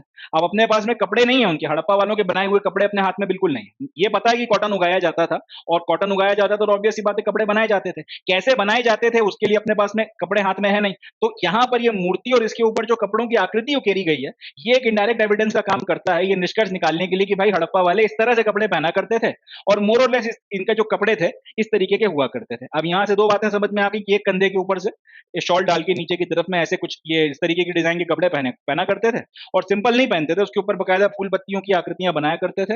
मतलब भाई लोगों का फैशन सेंस जो था वो भी अच्छा खासा उस टाइम पीरियड के हिसाब से इवॉल्व था। तो बस वही बात यहाँ पे लिखी हुई है कि कई बार आर्कियोलॉजिस्ट को इस तरीके की इनडायरेक्ट एविडेंसेस का भी इस्तेमाल करना पड़ता है अपने निष्कर्ष बनाने के लिए, क्योंकि डायरेक्ट एविडेंसेस आपके पास में मौजूद नहीं है। हालांकि आपके पास में इस तरीके के ट्रेसेस हैं जो इशारा कर रहे हैं कुछ चीजों की तरफ में, मगर कंक्लूसिव एक एविडेंस कह सकते हैं, कंक्लूसिव एक निष्कर्ष बनाने के लिए एविडेंस नहीं है, तो ऐसी कंडीशन में इस तरीके के इनडायरेक्ट एविडेंसेस का इस्तेमाल किया जाता है। चले आगे बढ़ते हैं। Archaeologists have to develop frames of references. We have seen that the first Harappan seal that was found could not be understood till archaeologists had a context in which to place it, both in terms of cultural sequence in which it was found and in terms of comparison with finds in Mesopotamia. तो कई बार अब सिर्फ सामान मिल गया, आपने direct indirect जो evidences हैं उनकी मदद से आपने एक फंक्शन उनको बता दिया, इतने भर से काम नहीं चलता। अब अगला चैलेंज ये आ जाता है कि ये सामान कितना पुराना है, आप कैसे बताओगे? 1000 साल पुराना है, 2000 साल पुराना है, 3000 साल पुराना है, 10,000 साल पुराना है, कैसे बताओगे? यहां पर इस सवाल का जवाब देने के लिए आपको एक फ्रेम ऑफ रेफरेंस डेवलप करना पड़ता है। फ्रेम ऑफ रेफरेंस का एग्जांपल मैं आपको मैथ्स के एक छोटे से उस एग्जांपल से समझाता हूं। 10th तक तो मैथ्स सब नहीं पढ़ा होगा, तो उसमें कोऑर्डिनेट ज्योमेट्री में अपन लोग इस तरीके से एक एक्स एक्सिस और एक वाई एक्सिस बना लेते थे। एक्स एक्सिस के ऊपर भी अपने अलग अलग पॉइंट्स होते थे, वाई एक्सिस के ऊपर भी अपने अलग अलग पॉइंट होते थे। अब इसका फायदा ये होता था कि अगर ये अपना एक फ्रेम ऑफ रेफरेंस बन गया, अब यहाँ पे कहीं पे भी कोई भी पॉइंट आप ले लो, उसके कोऑर्डिनेट्स आपको पता चल जाए तो उसकी पोजीशन आप बता सकते थे कि जैसे ये वाला पॉइंट है तो इसका एक्स कोऑर्डिनेट ये है, इसका वाई कोऑर्डिनेट ये है, इसकी मदद से आपने ये बता दिया कि साहब ये इस पर्टिकुलर क्वाड्रेंट में इसकी पोजीशन क्या है। ये एक आपका फ्रेम ऑफ रेफरेंस है मैथ्स में, जिसकी मदद से आप किसी भी चीज की पोजीशन बता सकते हो पॉइंट की। लगभग इसी तरीके के frame of reference upon develop करते हैं आर्कियोलॉजी में भी, एंशिएंट किसी भी ऑब्जेक्ट की टाइम वगैरह उसकी एज बताने के लिए कि ये किस टाइम पीरियड में बिलोंग करता था और ये कितना पुराना है। अब वो कैसे होता था वो हम लोग देखेंगे। तो फ्रेम ऑफ रेफरेंस का मतलब क्या है? फ्रेम ऑफ रेफरेंस का मतलब है वो आधार, वो कंपेयर करने का तरीका जिसकी मदद से आप ये निष्कर्ष निकालो कि ये सामान कितना पुराना है। जैसे यहां पर आपके पास में एक आधार है कि भाई एक्स एक्सिस और वाई एक्सिस के रिस्पेक्ट में एक पॉइंट का यहां से इतना डिस्टेंस है, यहां से इतना डिस्टेंस है, तो एक्स कोऑर्डिनेट ये हो गया, वाई कोऑर्डिनेट वो हो गया, और उससे आपने उसकी जो भी पोजीशन है पता कर ली। तो एक आधार है, एक फ्रेम है आपके पास में, एक रेफरेंस है, उसके बेसिस पे आपने इसकी पोजीशन पता कर रखी है।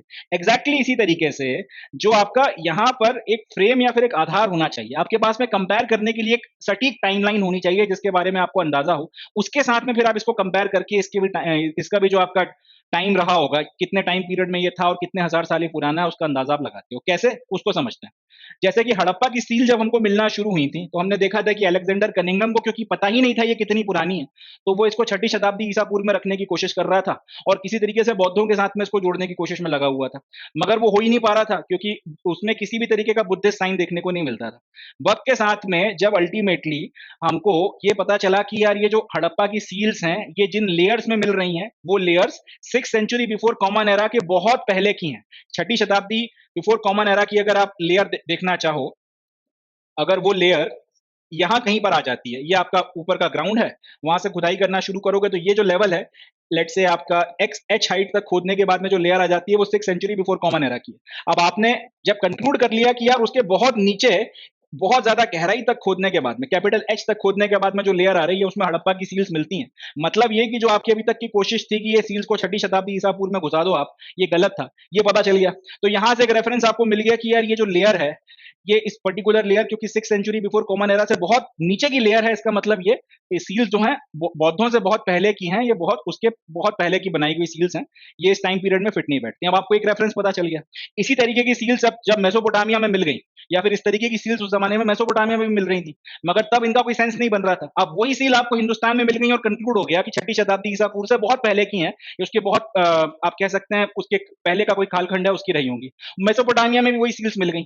अब मेसोपोटामिया के बारे में कंफर्म पता है कि भाई ये सिविलाइजेशन जो है कम से कम 5000 साल पुरानी है, या फिर 3000 बिफोर कॉमन एरा के आसपास में सिविलाइजेशन हुआ करती थी। क्योंकि मेसोपोटामिया की सिविलाइजेशन 3000 बिफोर कॉमन एरा में शुरू में हुआ करती थी, आप कह सकते हैं कंक्रीट एविडेंसेस हैं, यानी कि 5000 साल पुरानी सिविलाइजेशन है, और वहां पे मिल गई हड़प्पा की सीलें, और भारत में भी हड़प्पा की सील आपको भर भर के मिल रही हैं, और ये कंक्लूड हो गया, समझ में आ गया कि जिस लेयर में मिल रही हैं ये 6ठी शताब्दी ईसा पूर्व से बहुत पहले की कहानी है। दोनों जगहों पे सील्स मिल गई, आपको कंटेक्स्ट समझ में आ गया, तो इससे आपने जो है निष्कर्ष निकाल लिया कि हड़प्पा की सिविलाइजेशन कम से कम 5000 साल पुरानी है। अब जो नए एविडेंसेस निकल कर आ रहे हैं उसके बेसिस पे 7-7,500 साल पहले तक में उसको रखा जा रहा है, बट वहां पे उस टाइम पीरियड में क्लियर हो गया 1924 में कि ये कुछ नहीं तो झक मार के 5-5,500 साल पीछे जो है भारत का इतिहास जाता है। तो इस तरीके से अब क्योंकि आपके पास में एक फ्रेम ऑफ रेफरेंस था, ये जो लेयर्स की स्टडी होती है उसका, अब आपको पता है कि जो लेयर जितनी गहराई में मिलेगी या जितनी गहराई तक खोदने में आपको जो सामान मिल रहा है वो उतना ही पुराना है, तो उससे आपने एक जो कंफ्यूजन था उसको दूर कर लिया। दूसरा, मेसोपोटामिया के बारे में आपको पता था कि भाई ये सिविलाइजेशन 5000 बिफोर कॉमन एरा में जाती है, ये 5000 साल पहले जो है शुरू हुई थी, या ये सिविलाइजेशन 5000 साल पहले हुआ करती थी। अब उसी जगह पर जो है आपको कुछ सील्स वगैरह मिल गई हड़प्पा वालों की, तो इससे भी क्लियर हो गया कि ये दोनों जो आपकी सिविलाइजेशन थी वो समकालीन थी। ये दोनों सिविलाइजेशन अगर समकालीन थी तो हड़प्पा वाले भी कम से कम 5000 साल पुराने तो होंगे ही होंगे। तो ये जो है आपका फ्रेम ऑफ रेफरेंस है। एक के बारे में आपको अंदाजा है तो और दूसरे के साथ में अगर वो किसी तरीके से कोरिलेट कर जाए, किसी तरीके से अगर उसका कुछ रिश्ता निकल आए, तो दूसरे के बारे में कुछ ना कुछ अंदाजा, दूसरे के बारे में कुछ ना कुछ अनुमान जो है लगाया जा सकता है। तो इस तरीके के फ्रेम ऑफ रेफरेंसेस डेवलप करने से भी जो है हमको किसी सामान को समझने में, जो भी आर्टिफैक्ट मिला है उसके प्रयोजन को समझने में, उसके कालखंड को डिटरमाइन करने में कि वो कितना पुराना था और वो ड्यूरेशन की कब से कब के बीच में वो इस्तेमाल हुआ होगा, उसका अंदाजा, उसका अजम्पशन लगाने में, उसका कंक्लूजन बनाने में बड़ी हमको आसानी मिलती है। चले तो आगे बढ़ते हैं। अब इसी बात को और ज्यादा डिटेल में जो है हम लोग अब स्टडी करेंगे प्रॉब्लम्स ऑफ इंटरप्रिटेशन में। देखते हैं sir. The problems of archaeological interpretation are perhaps most evident in attempts to reconstruct religious practices. Early archaeologists thought that certain objects which seemed unusual or unfamiliar may have a religious significance. तो अभी तक हम लोगों ने ये देखा कि जो भी सामान हमको मिला उसका क्लासिफिकेशन करने के बाद में उसकी क्या यूज या फिर उसका क्या रेलेवेंस रहा होगा, इसको समझने के लिए हमें उस सामान का इंटरप्रिटेशन करना पड़ता है और कई सारे कंटेक्स्ट में, कई सारे फ्रेम ऑफ रेफरेंसेस के साथ में इंटरप्रिटेशन करना पड़ता है। ये सारा इंटरप्रिटेशन करने के बाद भी जो सामान, ये जो पर्टिकुलर सामान है वो किस प्रयोजन में इस्तेमाल होता था, कितना पुराना है, उसके बारे में एकदम सटीक तौर पर कुछ भी कह पाना पूरी तरह से 100% श्योरिटी के साथ में कभी भी पॉसिबल नहीं होता। हमेशा एक एरर का मार्जिन जो है वो रहता ही रहता है। अब ये जो इंटरप्रिटेशन का पूरा प्रोसेस है, आर्कियोलॉजी में ये जो इंटरप्रिटेशन लगाया जाता है, जिसको कई बार हम लोग आर्कियोलॉजिकल इंटरप्रिटेशन भी कहते हैं, ये सबसे ज्यादा प्रॉब्लम इसके साथ में हमें आती है जब हमें किसी भी पर्टिकुलर बीते हुए समय की रिलीजियस प्रैक्टिसेस को रिकंस्ट्रक्ट करना होता है। क्योंकि जो भी रिलीजियस प्रैक्टिसेस हैं, जो भी पर्टिकुलर टाइम पीरियड के कालखंड की हम रिलीजियस प्रैक्टिसेस का इंटरप्रिटेशन करना चाहते हैं, अगर हमारे पास में कुछ रिटन टेक्स्ट उसके बारे में है तब तो फिर भी हमें एक अंदाजा लग जाता है। जैसे हड़प्पन सिविलाइजेशन के बाद का जो टाइम पीरियड है, तो हमारे पास में वेद हैं, वेद को पढ़ के उनका कुछ ट्रांसलेशन कर कर हमें एक अंदाजा पहले से रहता है कि भाई यहाँ पे रिलीजियस प्रैक्टिसेस किस तरीके की रही होंगी। अब उसके बेसिस पे इंटरप्रिटेशन करने में आसानी हो जाती है। मगर हड़प्पन सिविलाइजेशन जैसी जब केस हमारे सामने आते हैं जिसके बारे में हमारे पास में कोई रिटन टेक्स्ट नहीं है और अगर कुछ लिखा हुआ है भी तो उसको हम पढ़ ही नहीं पा रहे, ऐसी कंडीशन में रिलीजियस प्रैक्टिसेस उस जमाने की कैसी रही होंगी, किस तरीके के धर्म में इनका विश्वास था, किस तरीके की इनकी मान्यताएं थी, किस तरीके की इनकी आस्थाएं थी, इनको रिकंस्ट्रक्ट करना बड़ा मुश्किल है। क्योंकि यहाँ पर ये जो आर्कियोलॉजिकल इंटरप्रिटेशन की पूरी प्रैक्टिस है, इसमें बड़ी समस्याएं आके खड़ी हो जाती हैं। पहले ये होता था, जब भी आपको इस तरीके का कोई केस मिलता था, इस तरीके की कोई आर्कियोलॉजिकल साइट मिलती थी, अब वहां पर वो सारा सामान जो आपको आसानी से समझ में आ रहा है, वो सारा सामान जिसके आज की तारीख में किसी मौजूदा समय के किसी सामान के साथ में पैरेलल ड्रॉ करके कुछ असम्पशंस लगाए जा सकते हैं, कुछ आर्कियोलॉजिकल इंटरप्रिटेशन किया जा सकता है, उनका तो ठीक है। मगर अगर कुछ ऐसा सामान मिल गया जो अपने आप में अनयूजुअल है, जो समझ में ही नहीं आ रहा आपके, या फिर आपके लिए बड़ा अनफेमिलियर है, ऐसी कंडीशन में पहले आर्कियोलॉजिस्ट करते ये थे कि उस सामान को ये मान लेते थे कि इसका कुछ ना कुछ रिलीजियस सिग्निफिकेंस है। बात को समझिएगा, ये वही कहानी है कि जब तक आपको कोई चीज बन रही है, मैथ्स का कोई सवाल अगर बन रहा है तब तो वो आसान है, और अगर नहीं बन रहा तो वो मुश्किल है या फिर वो आउट ऑफ सिलेबस है। लगभग वही चीज यहाँ पर भी है। आपको कुछ सामान मिला, आपको कुछ आर्कियोलॉजिकल ऑब्जेक्ट्स मिले, जिन आर्कियोलॉजिकल ऑब्जेक्ट्स के को लेकर आपकी अंडरस्टैंडिंग डेवलप हो गई, जो आपको समझ में आ गए, जिनका इंटरप्रिटेशन आपने लगा लिया,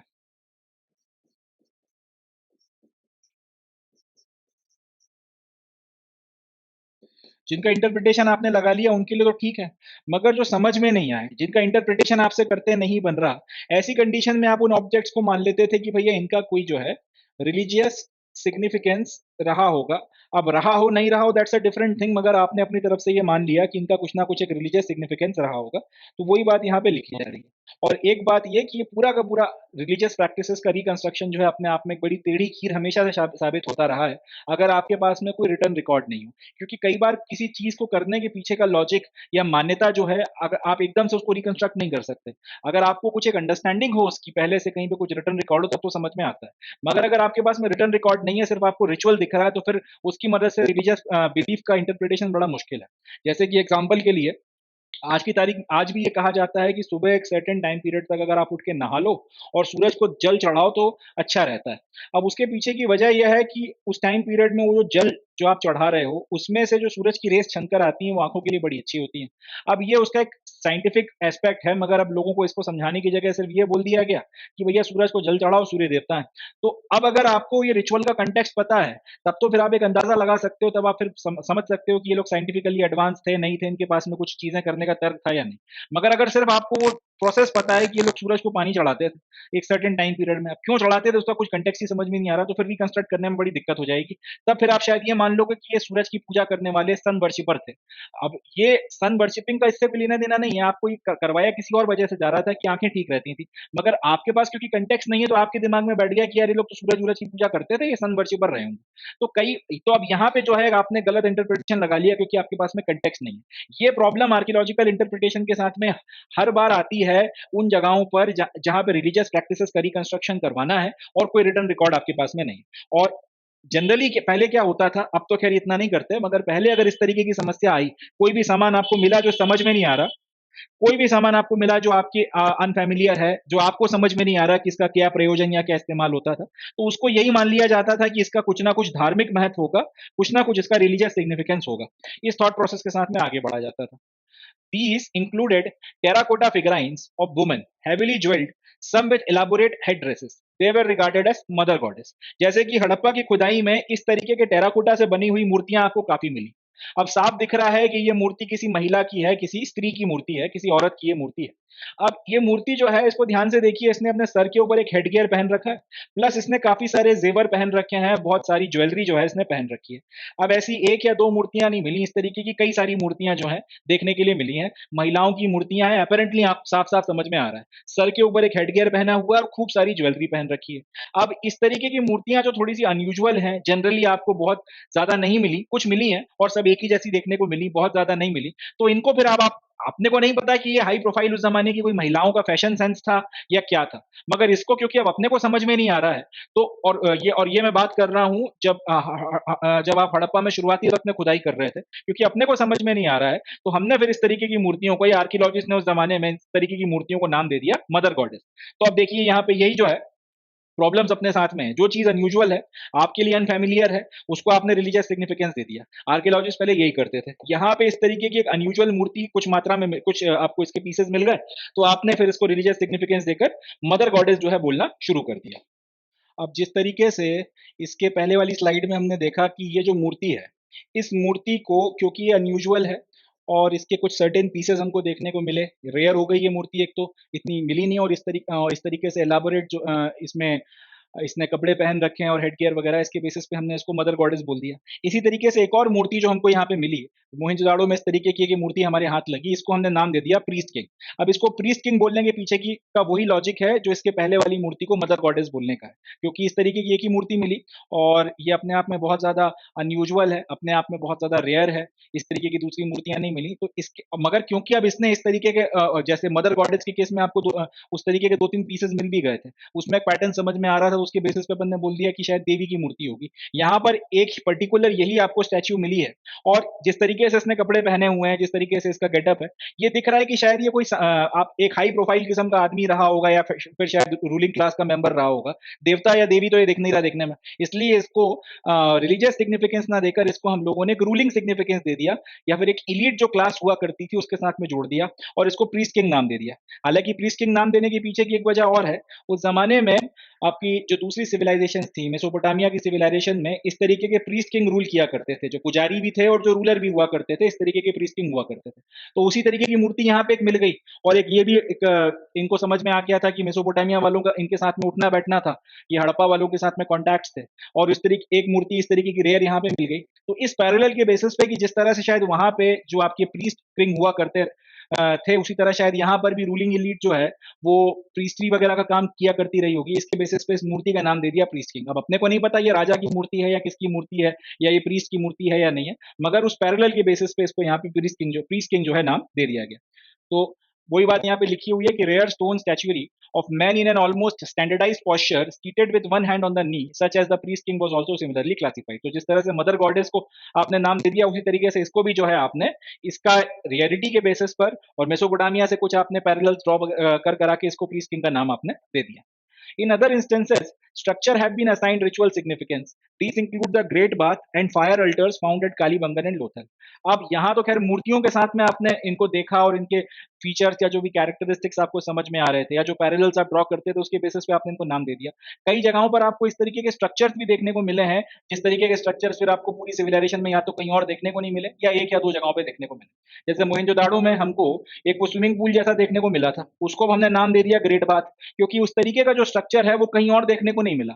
तो इसके दो ही मतलब हैं, या तो जहां पर ये मिला है और जिसके इस्तेमाल के लिए बनाया गया होगा वो रूलर रहा होगा या फिर वो स्पेशल किस्म का आदमी रहा होगा, या फिर इसको सिर्फ इसलिए या फिर इसका जो है स्पेशल ओकेशंस पे जो है इस्तेमाल किया जाता रहा होगा स्पेशल कुछ लोगों के द्वारा किसी तरीके के रिचुअल बाथ में, जैसे आज भी होता है कुंभ के मेलों में रिचुअल बाथ होती है, या फिर अलग अलग टाइम पे बोला जाता है कि इस वक्त इस फलानी नदी में नहाने से पुण्य होता है और इस तरीके की चीजें. तो वही शायद रिचुअल बाथ के लिए इसका इस्तेमाल किया जाता होगा. अब अपने को पक्का नहीं पता कि इसका इस्तेमाल स्विमिंग पूल के तौर पर होता था या रिचुअल बाथ के तौर पर होता था या किसी और काम में इस्तेमाल होता था, मगर क्योंकि इस तरीके का आपको स्ट्रक्चर कहीं और देखने को पूरी सिविलाइजेशन में नहीं मिला तो आपने इसको फैंसी नाम दे दिया ग्रेट बाथ और अपनी तरफ से आपने जो है अजम्पशन लगा लिया है कि शायद रिचुअल वर्शिप में या रिचुअल बाथ के लिए जो है इसका इस्तेमाल किया जाता होगा. इसी तरीके से फायर अल्टार्स आपको देखने को मिले हैं कालीबंगन में और लोथल में, तो उनका भी आपने ये अनुमान लगा लिया कि यार यहाँ पे रिचुअल किए जाते रहे होंगे, यहाँ पे किसी ना किसी तरीके के रिचुअल परफॉर्म किए जाते होंगे. तो इंटरेस्टिंग बात जो अपने को समझ में आती है कि जो चीज समझ में नहीं आ रही उसको कुछ फैंसी सा जो है अपना मतलब निकाल लो उसका. हालांकि अपनी मन मर्जी से इस तरीके के मतलब नहीं निकाले जाते, इस तरीके के कंक्लूजन बनाने के पहले अच्छी खासी गहन रिसर्च होती है, काफी विचार विमर्श होता है, मगर अल्टीमेटली पॉइंट वही है कि जो रिचुअल जो आपकी रेयर किस्म की चीज निकल कर आ रही है उसको किसी रिचुअल के साथ में जोड़ दो या रिलीजियस सिग्निफिकेंस दे दो. मदर गॉडेस जैसी दो चार मूर्तियां मिल गई, महिला की है और उसका हेडगियर पहन रखा है, खूब जेवर वेवर पहन रखे हैं, ये किसी ना किसी देवी की होगी, मदर गॉडेस बोल दिया. वो अपने को यहाँ पे ये भाई देखने को मिल गया तो इसको जो है आपने प्रीस्ट किंग का नाम दे दिया. इसी तरीके से आपको यहाँ पर स्विमिंग पूल देखने को मिल गया, इसको आपने ग्रेट बाथ बोल दिया, और फायर अल्टर्स मिल गए तो उनका भी आपने आपने जो है कुछ सिग्निफिकेंस वगैरह बता दिया. तो इस तरीके से जो है जितने भी अनयूजुअल चीजें मिल रही हैं उनका अगर रिलीजियस बेसिस पे इंटरप्रिटेशन करना हो तो यहाँ पे अपने को बहुत खतरनाक किस्म की जो है अटकलें लगाना पड़ती हैं, जो हो सकता है कल को जाके ऑल टुगेदर गलत हो जाए, मगर ये स्टैंडर्ड प्रैक्टिस जो है पुराने टाइम से चली आ रही है. तो ये ग्रेट बात की फोटोग्राफ है और ये जो निष्कर्ष है कि भाई इसका किसी रिचुअल बात के लिए इस्तेमाल होता होगा, इसकी पूरे स्ट्रक्चर को देखकर समझ में नहीं आ रहा है. समझ में भी यही बात आ रही है कि इस तरीके के स्ट्रक्चर अगर आसानी से बनाए जा सकते होते तो हर जगह देखने को मिलने चाहिए थे.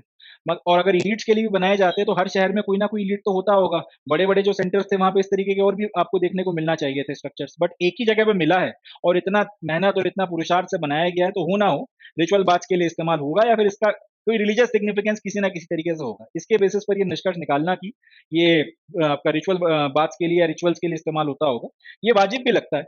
Attempts have also been made to reconstruct religious beliefs and practices by examining seals, some of which seem to depict ritual scenes. Others with plant motive are thought to indicate nature worship. अब इसी तरीके के interpretation seals के साथ में भी किए गए. सील्स पर भी आपको कई इस तरीके की आकृतियां देखने को मिलती हैं जिसकी मदद से हम लोग हड़प्पन्स के रिलीजियस बिलीफ्स को रिकंस्ट्रक्ट करते हैं. कई बार उन पे जिस तरीके की क्योंकि कई सील्स को अगर आप स्टडी करो तो एक समझ में आता है कि इसमें शायद किसी तरीके का रिचुअल या किसी तरीके का कोई कर्मकांड किया जा रहा है. इसी तरीके से कुछ सील्स ऐसी हैं जिसके ऊपर पेड़ पत्तियां जो है वो बनाई गई हैं, इसका फिर ये अनुमान लगाया जा रहा है कि शायद ये नेचर वर्शिप को इंडिकेट करता हो. तो सील्स वगैरह की मदद से भी जो उनके ऊपर चीजें बनी हुई हैं, जो आकृतियां हैं, रिलीजियस बिलीफ को रिकंस्ट्रक्ट करने में हम लोग हेल्प लेते हैं और उन्हीं सील्स पे कहीं पर अगर पेड़ और इस तरीके के मोटिव्स बने हुए हैं तो उसके बेसिस पे अनुमान लगाते हैं कि शायद नेचर वर्शिप भी जो है हड़प्पन्स के द्वारा की जाती थी. जैसे ये वाली सील देखिए, थोड़ा बड़ा कर देता हूँ, इससे आपको ज्यादा बेहतर तरह से समझ में आएगा. मगर इस सील को देखिए, इसमें किसी तरीके का कोई रिचुअल परफॉर्म किया जा रहा है, ये तो समझ में आ रहा है. एक जानवर है, यहाँ पे कुछ लोग खड़े हुए हैं, यहाँ पे इन सब के ऊपर शायद एक मेन प्रीस्ट खड़ा हुआ है और ऊपर कुछ लिखा हुआ है. हो सकता है शायद बलि वगैरह देने की भी कोशिश की शायद के लिए जानवर को लाया जा रहा हो, और इस प्रोसेस को इन्होंने बना के बताया हो सकता है इसकी पूजा की जा रही हो सकता है कुछ और हो सकता है शायद यहाँ पे कोई यज्ञ वगैरह किया गया हो या फिर इस तरीके की कोई प्रोसेस हुई हो और उसके बाद इसको फिर प्रसाद या भोग खिलाने के लिए लेकर आ रहे हो कुछ भी हो मगर पॉइंट ये है कि यहाँ पर इतना समझ में आ रहा है कि रिचुअल हो रहा है। अब इस तरीके की जो अलग अलग सील्स मिली हैं इस पे जो रिचुअल्स देखने को मिल रहे हैं इनको स्टडी कर कर आप एक रिलीजियस प्रैक्टिस का कुछ अनुमान लगा सकते हो कुछ इंटरप्रिटेशन कर सकते हो। इसी तरह से ये वाली तस्वीर देखिए इसमें थोड़ा बड़ा कर देता हूं ताकि आपको ज्यादा अच्छे से दिखे। इसमें देखिए ध्यान से देखिए कि यहाँ पर दो जानवर बने हुए हैं या फिर एक ही जानवर के दो मुंह बना के बताए गए। ये देखिए ध्यान से एक ये और एक ये दो जानवरों की मुंह आकृतियां बनी हुई हैं और ऊपर कुछ पेड़ पत्तियों के कुछ पत्तियां या फिर कुछ एक पेड़ या फिर एक शाखा जो है किसी पेड़ की इस तरीके से रखी गई है। हो सकता है ये भी शायद कुछ रिचुअल वगैरह का सीन हो या किसी शिकार का सीन हो तो इसको भी अगर स्टडी किया जाए और इस तरीके की दूसरी सील्स को स्टडी किया जाए तो रिलीजियस प्रैक्टिसेस के बारे में कुछ अंदाजा लगेगा। नहीं तो शायद शिकार किस तरह से किया जाता था या इसका जो भी प्रयोजन रहा उसके बारे में कुछ अंदाजा लगेगा मगर स्टडी कर कर आपको एक इंटरप्रिटेशन जो है समझ में आएगा। Some animals, such as the one-horned animal, often called the unicorn, depicted on seals, seem to be mythical composite creature. अब कुछ ऐसी सील्स भी अपने को देखने को मिली हैं जहां पर एक सर्टेन तरीके का जानवर है जिसके सर के ऊपर एक सींग बना हुआ है। इसको आज की तारीख में हम लोगों ने यूनिकॉर्न नाम दे रखा है। अब इस तरीके का जानवर तो ऑब्वियसली बात है इंडियन सबकॉन्टिनेंट में होता नहीं है आज की तारीख में जिसका एक जो है वो सींग हो। तो इसके बारे में आर्कियोलॉजिस्ट का मानना है कि शायद ये किसी तरीके का कोई मिथिकल क्रिएचर रहा होगा या कई सारे जानवरों की आकृतियां मिलाकर जिसने भी इसको उकेरा होगा उसने अपने दिमाग में अपनी फैंटेसी में अपनी इमेजिनेशन में इस तरीके का कंपोजिट क्रिएचर जो है तैयार किया होगा और उसको फिर जो है उसकी आकृति बना दी। ये भी हो सकता है कि इसका शायद कुछ एक इनकी अपने कुछ दंत कथाएं होंगी और उसमें इस तरीके के किसी मिथिकल जीव का जिक्र होगा तो उसका जो है आकृति आपने उकेरी है। जो भी हो मगर इस पर्टिकुलर जानवर को देखकर जिसका ये एक हॉर्न है इस तरीके का इंडिकेशन भी जो है बनाया जाता है। इस तरीके का जो एक इंटरप्रिटेशन जो है वो लगाया जाता है कि ये जो एक सींग वाला जानवर है और साफ दिख रहा है कि इसका एक ही सींग है यहाँ पर तो ये यूनिकॉर्न जो है शायद कोई मिथिकल जीव रहा हो या फिर जिसने भी इसको गढ़ा हो उसने दो तीन जानवरों की आकृतियों को लेकर शायद अपनी फैंटेसी मिला के बनाया हो। जो भी हो मगर यहाँ से भी एक जो है एक रिलीजियस सिग्निफिकेंस इसका निकालने की कोशिश की जाती है या इसको एक रिलीजियस मीनिंग देने की कोशिश की जाती है। अब जैसे यहाँ पर ये वाली जो सील है इसमें यही जो जीव है ध्यान से देखिएगा ये जानवर है इसके सर पर एक सींग है। अब यही जो जीव है या तो ये जो सील है इसमें इस तरह से दिखाया गया है कि एक ऐसा जानवर था जहां पे उसके ऐसे तीन सर थे या फिर शायद इस तरीके के तीन जानवरों को उकेरने की कोशिश की गई है और उसमें से सिर्फ एक की पूरी बॉडी आई है और दो के सर आ रहे हैं। जो भी हो मगर ये जो जीव है ये अपने आप में एक मिथिकल क्रिएचर हो जाता है या फिर उकेरने वाले की आप कह सकते हैं इमेजिनेशन है जो भी है मगर इसका हम लोग एक significance religious point of view से जो है निकालने की कोशिश करते हैं। वजह यही है इस तरीके का कोई जानवर हमने नहीं देखा। यूनिकॉर्न की कहानियां दूसरी भी जो सभ्यताएं हैं उसमें भी उनकी दंत कथाएं देखने को मिलती हैं तो शायद हो सकता हो उनकी कॉन्टैक्ट्स में आके उस तरीके के जीवों का जिक्र इन्होंने भी सुना हो और इस तरीके से अपने इमेजिनेशन में बना मारा हो। जो भी हो मगर इसका सिग्निफिकेंस जो है रिलीजियस पॉइंट ऑफ व्यू से ही जो है निकालने की कोशिश की जाती है। In some seals, a figure shown seated cross-legged in a yogic posture, sometimes surrounded by animals, have been regarded as a depiction of Proto-Shiva, that is, an early form of one of the major deities of Hinduism. Besides, conical stone objects have been classified as lingas. तो अब हड़प्पा में खुदाई करते वक्त कुछ seals हमको ऐसी भी मिली हैं जिसके ऊपर एक व्यक्ति की आकृति उकेरी गई है जो ध्यान मुद्रा में बैठा हुआ है। आज भी योग करने के लिए हम जिस तरह से आलती पालती मारकर क्रॉस लेग होकर बैठते हैं कई बार आपने बाबा रामदेव या दूसरे योगियों को भी देखा होगा ध्यान करते वक्त अनुलोम विलोम कपाल भाती इस तरीके की जो भी प्राणायाम और बाकी सारी चीजें की जाती हैं उसमें जिस तरह से क्रॉस लेग होकर बैठा जाता है दोनों अपने घुटनों पे अपने हाथों को इस तरीके से रखकर ये दोनों उंगलियों को जोड़कर रख लिया जाता है। इसको ये जो योगिक पोस्चर है इसमें हम आज की तारीख में भी कई सारे योगियों को कई सारे ऋषि मुनियों को बैठा हुआ देखते हैं। इसी तरीके से हड़प्पा में भी कई सारी सील्स ऐसी मिली हैं जिसमें इसी तरीके की एक व्यक्ति की आकृति उकेरी गई है जो इस योगिक पोस्चर में बैठा हुआ है और इसके चारों तरफ कुछ जानवर जो है उनको बनाया गया है या फिर ये व्यक्ति योगिक पोस्चर में बैठा हुआ है और उसके चारों तरफ में जानवर जो है हमको दिखाई दे रहे हैं। इसको आज की तारीख में आर्कियोलॉजिस्ट इस सील में जो ये व्यक्ति बैठा हुआ है योगिक पोस्चर में इसको प्रोटो शिवा के नाम से जो है बुलाते हैं। प्रोटो का मतलब होता है किसी भी चीज के का शुरुआती फॉर्म। तो आर्कियोलॉजिस्ट का ये मानना है कि जो भगवान शिव की पूजा आराधना होती है जो भगवान शिव हिंदू धर्म में सनातन धर्म में एक मेजर डेटी है शायद उनकी जो परिकल्पना है ये उसका शुरुआत शुरुआती रूप था प्रोटो शिवा, इसलिए इनको कहा जाता है। भगवान शिव का नाम है, अंग्रेजी में उसको शिवा बोल देते हैं, तो प्रोटो शिवा कहने का मतलब यह है कि शायद हड़प्पन्स ने भगवान शिव की पूजा अर्चना जब शुरू करी थी, या जब वो जिस तरीके से पूजा अर्चना किया करते थे, ये उस टाइम पीरियड में उनकी जो परिकल्पना में भगवान शिव थे, शायद उनका मैनिफेस्टेशन है, उनको जो है इन्होंने बना के बताया है। और इसको जो है आर्कियोलॉजिस्ट आज की तारीख में भगवान शिव की का जो है सबसे शुरुआती रूप मानकर चलते हैं, इसलिए प्रोटो शिवा के नाम से भी इनको जाना जाता है। अब भगवान शिव के बारे में एक खास बात यह है कि इनको एक तो आप मनुष्य के रूप में भी दिखाते हैं, उनका एक अपना पूरा डिस्क्रिप्शन है कि गले में जो है आपने नाग लटका रखा है, और उनका जो आधा गला है वो नीला है तो नीलकंठ बोलते हैं। शेर की जो है वो उन्होंने खाल पहन रखी है, इस तरीके से उनको दिखाया जाता है। जो आपके सर के ऊपर जो जटाएं बंधी हुई हैं उसमें से गंगा वगैरह निकल रही है। एक तो इस तरीके से एक मनुष्य का डिस्क्रिप्शन है। एक साथ ही साथ भगवान शिव का सिंबल है शिवलिंग का। शिवलिंग भी जो है उसके रूप में भी भगवान शिव को पूजा जाता है। तो एक तो हमको ये जो सील्स हैं जिसके ऊपर एक योग मुद्रा में बैठा हुआ एक मनुष्य या एक व्यक्ति दिख रहा है, जिसके चारों तरफ जानवर हैं, चारों तरफ वो सराउंडेड है एनिमल से, इसको हमने प्रोटो शिवा के तौर पर नाम दे दिया। दूसरा, हमको इस तरीके के कोनिकल स्टोन ऑब्जेक्ट्स भी मिले हैं जिनको शिवलिंग के तौर पर क्लासिफाई किया गया है, या फिर जिनको लिंग के तौर पर क्लासिफाई किया गया है। बड़ी इंटरेस्टिंग बात है। इनको ये जो पर्टिकुलर सील है इसको प्रोटो शिवा बोलने की बड़ी इंटरेस्टिंग रीजन यही है कि भगवान शिव की पूजा अर्चना दो तरह से होती है। या तो आप उनको व्यक्ति के रूप में, मनुष्य के रूप में पूछते हैं, उनकी तस्वीरें हैं, या फिर उनको शिवलिंग के रूप में पूजा जाता है। हड़प्पन सिविलाइजेशन में एक ऐसा व्यक्ति देखने को मिल रहा है जो उसी तरीके से बैठा हुआ है जिस तरीके से भगवान शिव की हमने मनुष्य के रूप में परिकल्पना करी है, कि कैलाश पे ध्यान की मुद्रा लगा के बैठे हुए हैं। उनके जो चारों तरफ जो है, उनके जो गण है, नंदी हो गए और इस तरीके के दूसरे कई सारे जानवर जो है वहां पे देखने को मिलते हैं। एंड क्योंकि भगवान शिव को कई बार पशुपति भी बोला जाता है, भोलेनाथ भी बोला जाता है, इस तरीके के नाम दिए हुए हैं। और एक उनकी शिवलिंग के रूप में भी पूजा होती है। हड़प्पा में जो हमारे दिमागों में कैलाश में एक व्यक्ति की जो एक परिकल्पना है कि वो ध्यान मुद्रा में मग्न है, भगवान शिव की उस तरीके की परिकल्पना वो भी आपको सील्स पे देखने को मिल रही है। और इस तरीके के कोनिकल ऑब्जेक्ट्स भी मिल रहे हैं जिनको लिंग्स के तौर पर या शिवलिंग के तौर पर जो है क्लासिफाई किया गया है, या देखकर समझ में आ रहा है कि शिवलिंग का शायद शुरुआती फॉर्म रहा होगा। इसलिए इस सील में दिखने वाले जो व्यक्ति हैं उनको प्रोटो शिवा का नाम जो है दिया गया है। और आज की तारीख में आर्कियोलॉजिस्ट का मानना है कि भगवान शिव की जो पूजा अर्चना होती है, ये उसका प्रारंभिक रूप है, ये उसकी शायद बिगिनिंग या उसके सबसे आप कह सकते हैं शुरुआती फेजेस का डिस्क्रिप्शन है। फोटोग्राफ देखिए, ज्यादा बेहतर समझ में आएगा। अब जैसे ये सील टूटी हुई है, मगर फिर भी ये दिख रहा है कि कोई व्यक्ति जो है जिसके सर पे एक हेडगियर पहन रखा है, ध्यान की मुद्रा में बैठा हुआ है। दोनों जो अपने हाथ हैं आलती पालती मार के क्रॉस लेग करके अपने हाथों को अपने घुटनों पे रखा हुआ है, और इनके चारों तरफ में आपको अलग अलग जानवर देखने को मिल रहे हैं, और ऊपर कुछ लिखा हुआ है। ऑब्वियस सी बात है, उसे हम पढ़ नहीं सकते। अब एक जगह ऐसी सील मिली होती तो शायद ये अजम्पशन लगाना भी ठीक नहीं होता। इस तरीके की और 50 सील्स मिली हैं। जैसे यहाँ पर फिर देखिए, एक व्यक्ति को उसी तरीके की ध्यान मुद्रा में बैठा हुआ दिखाया गया। ठीक है जी।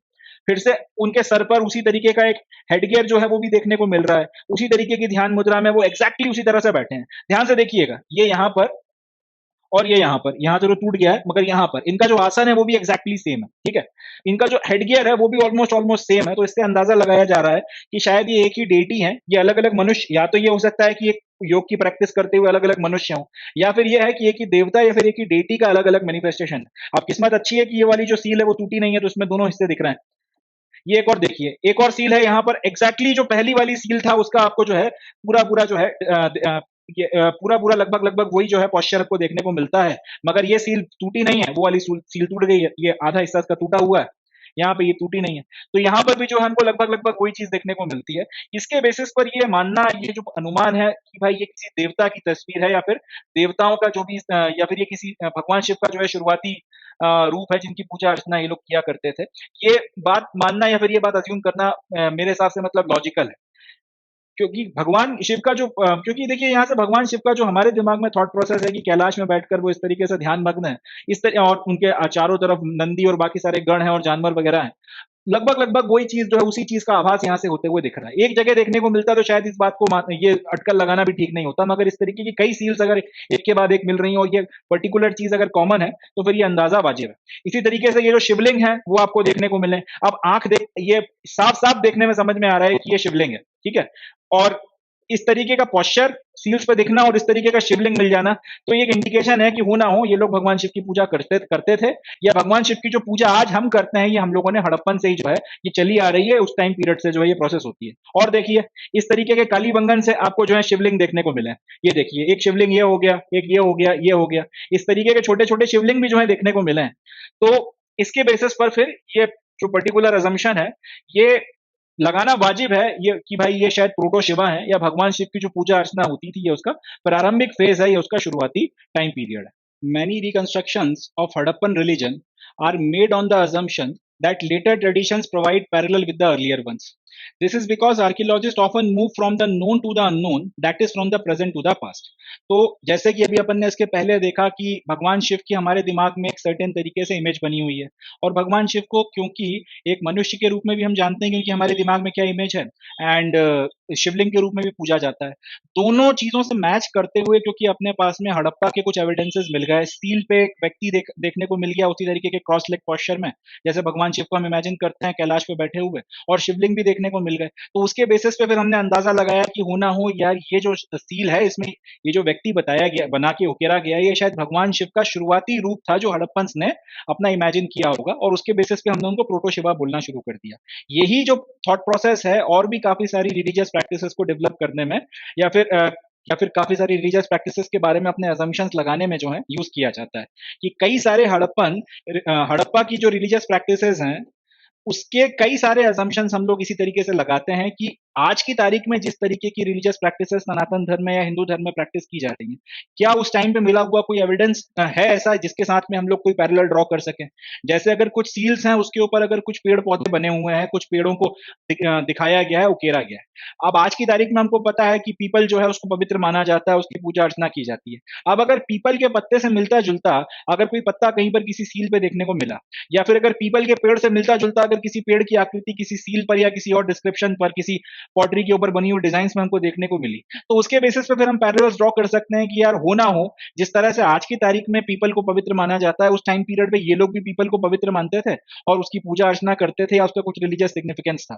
तो इस तरीके से कई सारे जो आपके एविडेंसेस मिले हैं उसके रिलीजियस सिग्निफिकेंस के ऊपर अगर आपने एजम्पशन लगाना है, तो उस टाइम पीरियड के उस पर्टिकुलर एविडेंस को आज की तारीख में उसका कोई पैरेलल है या नहीं रिलीजियस प्रैक्टिसेस में उसके साथ में कंपेयर कर हम लोग ये चीज करते हैं. क्योंकि आर्कियोलॉजिस्ट के लिए का थॉट प्रोसेस यही है कि आज की जो रिलीजियस प्रैक्टिसेस हैं वो कल की या फिर उस पुराने टाइम पीरियड की जो रिलीजियस प्रैक्टिसेस हैं उससे ही कुछ ना कुछ उसी से जो है डेवलप हुई है, उसी से आगे बढ़कर जो है उसी से डेवलप हुई है. हो सकता है अब वक्त के साथ में इतना टाइम निकल गया कि हम जो पास्ट है उसको भूल गए हो, बट कॉन्शियसली सबकॉन्शियसली हम लोग आज भी शायद उन्हीं प्रैक्टिसेस के एडवांस वर्जन को कहीं ना कहीं फॉलो कर रहे हैं जो उस जमाने में शुरू हुई होंगी या इनिशिएट हुई होंगी या प्रैक्टिस हुई होंगी.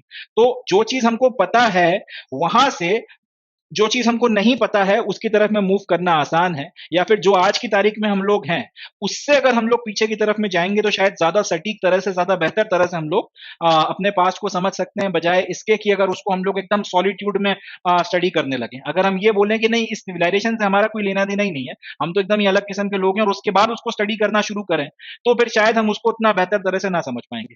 मगर ये जानते हुए कि उसी जमीन पर हम लोग रह रहे हैं जिस जमीन पर 5000 साल पहले हड़प्पन रहा करते थे और इतने बड़े लेवल पर उन्होंने अपनी सिविलाइजेशन फैला रखी थी, तो ये हो ही नहीं सकता कि आज की तारीख की हमारी जिंदगी में उनकी प्रैक्टिसेस का, उनकी जो भी लाइफस्टाइल था उसका एक ट्रेस या फिर एक लेश मात्र भी जो है प्रभाव देखने को ना मिले.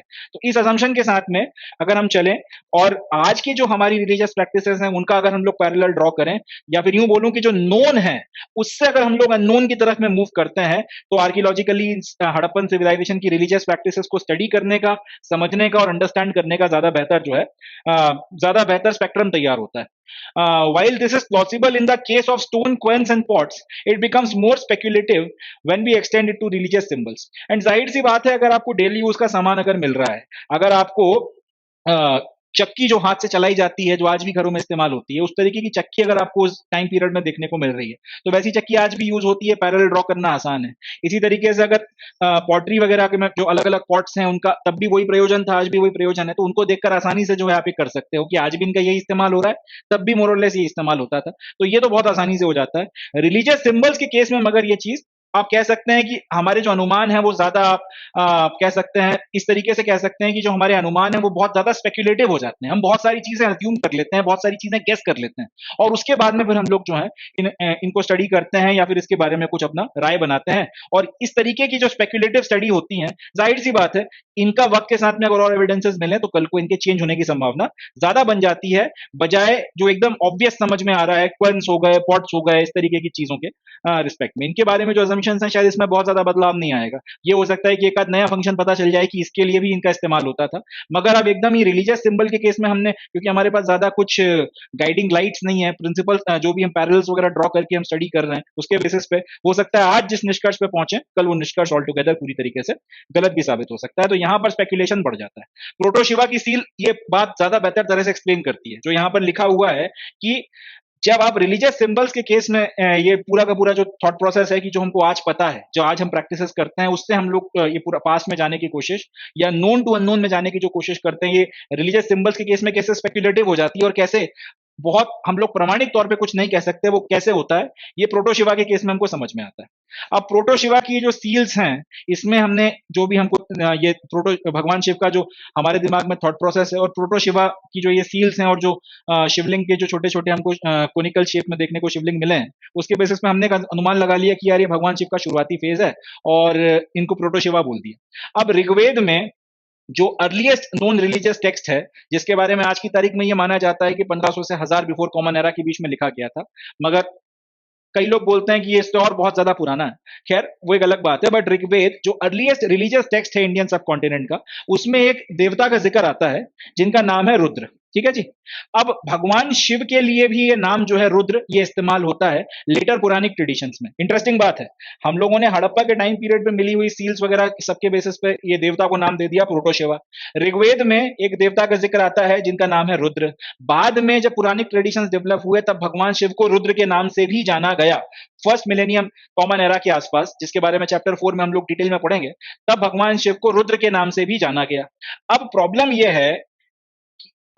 यह है कि भगवान शिव जो है और रुद्र जो है, इनमें कुछ बेसिक डिफरेंसेस हमको देखने को मिलते हैं। However unlike Shiva, Rudra in the Rigveda is neither depicted as Pashupati, lord of the animals in general and cattle in particular, nor as yogi. यानी कि ऋग्वेद में जिस भगवान या जिस देवता का जिक्र है जिसको रुद्र के नाम से जाना जाता है, ना तो उसे पशुपति के तौर पर कहीं पर डिपिक्ट किया जाता है, ना उनको किसी योगी के तौर पर डिपिक्ट किया जाता है। अब इंटरेस्टिंग पॉइंट है, इसको समझिएगा। आपको हड़प्पा में जो भी एविडेंसेस मिले उसके बेसिस पे आपने कह दिया कि भाई ये जो देवता है ये प्रोटोशिवा है, यानी कि भगवान शिव की जो पूजा अर्चना होती थी उसका सबसे शुरुआती रूप है।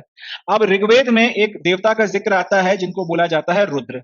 First century before common era आते आते या फिर फर्स्ट सेंचुरी कॉमन एरा आते आते जो पुरानी ट्रेडिशंस डेवलप हुए, तब भगवान शिव को रुद्र देवता के नाम से भी जो है जाना जाने लगा।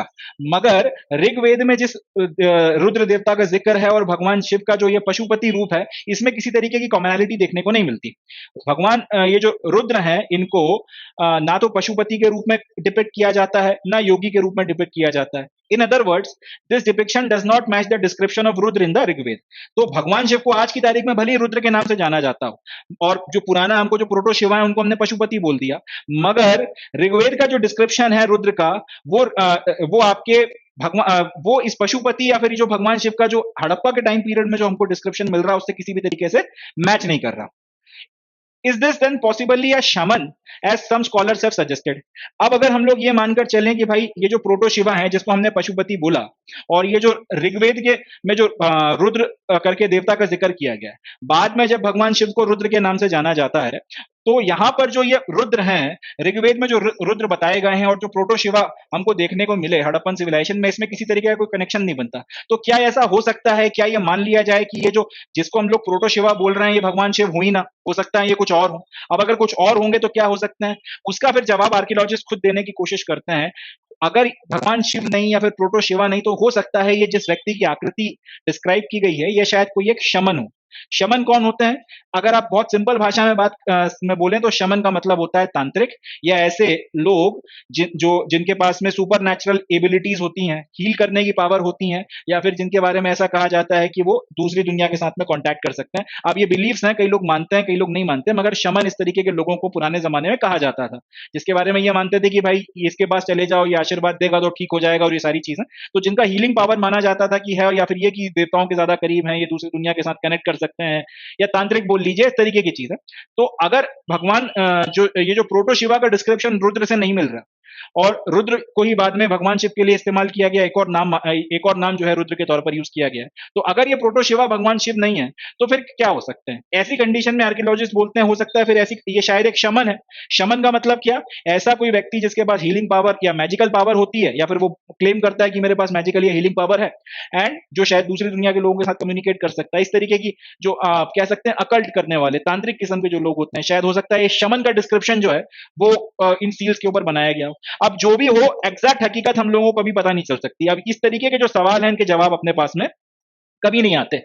और वही बात जो है यहां पर कही गई है कि जब आप रिलीजियस सिग्निफिकेंस या फिर रिलीजियस सिंबल्स का कोई सिग्निफिकेंस ढूंढने की कोशिश करते हैं, तो आप बहुत स्पेक्युलेटिव किस्म की गेसिंग करते हैं, और ये स्पेक्युलेटिव गेसिंग हो सकता है 180 डिग्री टर्न करके आपके मुंह पे आके लगे और आपके सारे अनुमान गलत साबित हो जाएं कल नई रिसर्च या कई नए एविडेंसेस के चलते।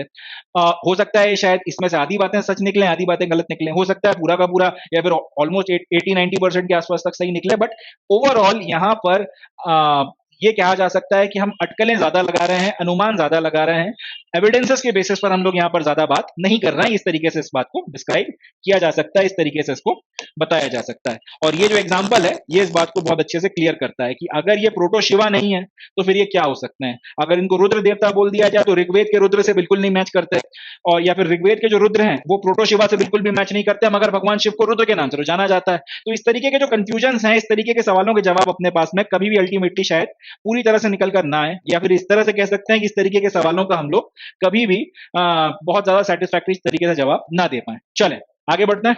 तो अभी हम लोगों ने ये देखा कि काफ़ी सारी चीज़ें आर्कियोलॉजी में जो हम करते हैं वो मोर और लेस उसमें स्पेकुलेशन बहुत ज़्यादा हो जाता है। कई बार हमारे पास में फैक्ट्स उतने ज़्यादा नहीं होते, तो हमको स्पेकुलेशन के ऊपर ज़्यादा स्ट्रेस देना पड़ता है, ज़्यादा एम्फेसिस करना पड़ता है। तो यहाँ से फिर अब सवाल उठता है कि आखिर इतना जो आर्कियोलॉजिकल वर्क हमने किया, इतनी रिसर्च करी, इतना सब किया, उसके बाद भी अगर अपने को स्पेकुलेशन करना पड़ रहा है काफ़ी सारी चीज़ों में, तो इतनी आर्कियोलॉजिकल स्टडी से फिर हमको अल्टीमेटली अचीव क्या हुआ है, वो सॉलिड सॉलिड हमारे अचीवमेंट्स क्या हैं जो इतनी आर्कियोलॉजिकल स्टडी कर कर हमने हासिल की हैं। अगर रिलीजियस प्रैक्टिसेस के लिए हमको चले मान लें कि हमको ज़्यादातर चीज़ें अजम्पशंस पर लेकर चलना पड़ रही हैं, तो फिर यहीं से क्वेश्चन बनता है कि कौन सी फिर ऐसी चीज़ें हैं जिसमें अजम्पशन बहुत कम मात्रा में है या फिर स्पेकुलेशन बहुत कम मात्रा में है, और इस बात की संभावना बहुत कम है कि इसमें आने वाले वक्त में नया अगर रिसर्च या नए तरीके की कुछ अगर हमको एविडेंसेस मिलते हैं तो बहुत कम बदलाव आने की संभावना है।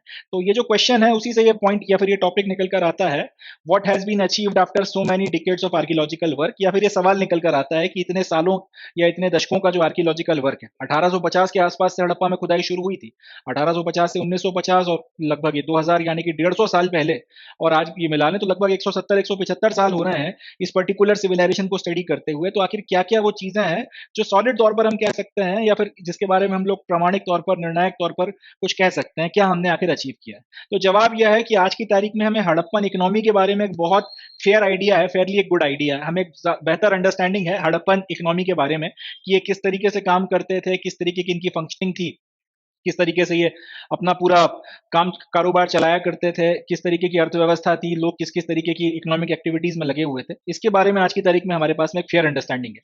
इसी तरीके से हम लोग ये भी समझ पाने में कामयाब हुए हैं कि सोशल डिफरेंसेस किस तरीके से थे, पूरे आपका जो समाज था हड़प्पा का उसमें सोशल डिफरेंसेस किस तरीके के थे, और सिविलाइजेशन किस तरीके से फंक्शन करती थी, इसके बारे में भी एक ठीक ठाक अंदाजा लगा है। सोशल डिफरेंसेस थे या नहीं थे इसको लेकर अपन ने पूरा का पूरा एक लेक्चर बनाया है, उसको आपने देखा भी होगा। तो उसमें हम लोगों ने ये देखा था कि हड़प्पन सिविलाइजेशन में सोशल डिफरेंसेस थे, और सोशल डिफरेंसेस को स्टडी करने के लिए आर्टिफैक्ट्स को हम लोगों ने स्टडी किया। साथ ही साथ हमने जो कबर है या फिर जो उनके जो कब्रें जो है उनकी स्टडी किया, उनकी टॉम्स वगैरह को स्टडी कर हमको एक अंडरस्टैंडिंग मिली। इसी तरीके से लग्जरी आइटम और जो नॉर्मल इस्तेमाल होने वाला आइटम है वो कहाँ कहाँ और कितनी मात्रा में मिल रहा है, उसके बेसिस पर ही हमने अंदाजा लगाए। तो इन सब के बेसिस पे हमको हड़प्पन एक सिविलाइजेशन की फंक्शनिंग का एक अंदाजा लगा कि लोग किस तरह से क्या क्या काम किया करते थे, उसके बेसिस पे क्लासिफिकेशन था। प्लस सोशल डिफरेंसेस थे, इकोनॉमिक बेसिस पर थे, और इसके अलावा भी कई सारे शायद दूसरे एस्पेक्ट्स उसमें शामिल होंगे। इस पे बहुत कुछ नहीं कहा जा सकता, मगर सोशल डिफरेंस या सोशल क्लासिफिकेशन था, ये बात तय है। It is not it is really not clear how much more we would know if the script were to be deciphered. If a bilingual inscription is found, questions about the languages spoken by the Hadappans could perhaps be put to rest. अब आज की तारीख में एक बहुत बड़ा प्रश्न चिन्ह जो अपने सामने खड़ा हुआ है वो ये है कि क्या कभी ऐसा दिन आएगा जब हम लोग हड़प्पा की जो स्क्रिप्ट है उसको डिसाइफर कर पाएंगे, क्या हम लोग कभी हड़प्पा की जो स्क्रिप्ट है उसको समझ पाएंगे? तो इस सवाल का हमारे पास आज की तारीख में जवाब नहीं। अगर किसी दिन हम लोग हड़प्पा की स्क्रिप्ट किसी तरीके से पढ़ सकने में कामयाब हो गए तो शायद हमारे पास ये क्या भाषा बोला करते थे और अपनी भाषा में किस तरीके से चीजों को कन्वे करते थे, और उसका एक तो हमको जवाब मिल जाएगा, और शायद इनकी स्क्रिप्ट्स पर जो काफी इनकी स्क्रिप्ट्स में अपनी सील्स पर और बाकी जगहों पर बहुत सी बातें जो ये कह गए हैं वो भी हमको समझ में आ जाएंगी। तो शायद हड़प्पा की जो सील है उसको ज्यादा बेहतर तरह से हम लोग अंडरस्टैंड कर पाएंगे, एंड हड़प्पा की सील के साथ ही साथ उससे जो इन्फॉर्मेशन मिलेगी उससे भी हम लोग शायद सिविलाइजेशन को और ज्यादा बेहतर तरह से समझ पाएंगे। अब ये हमारी किस्मत है कि शायद, या फिर हमारी अगर किस्मत किसी दिन साथ दे जाए तो शायद किसी दिन हमको कोई बाइलिंगुअल इंस्क्रिप्शन मिल जाएगा और उसकी मदद से ये चीज हो जाएगी। बाइलिंगुअल इंस्क्रिप्शंस क्या होते हैं समझते हैं।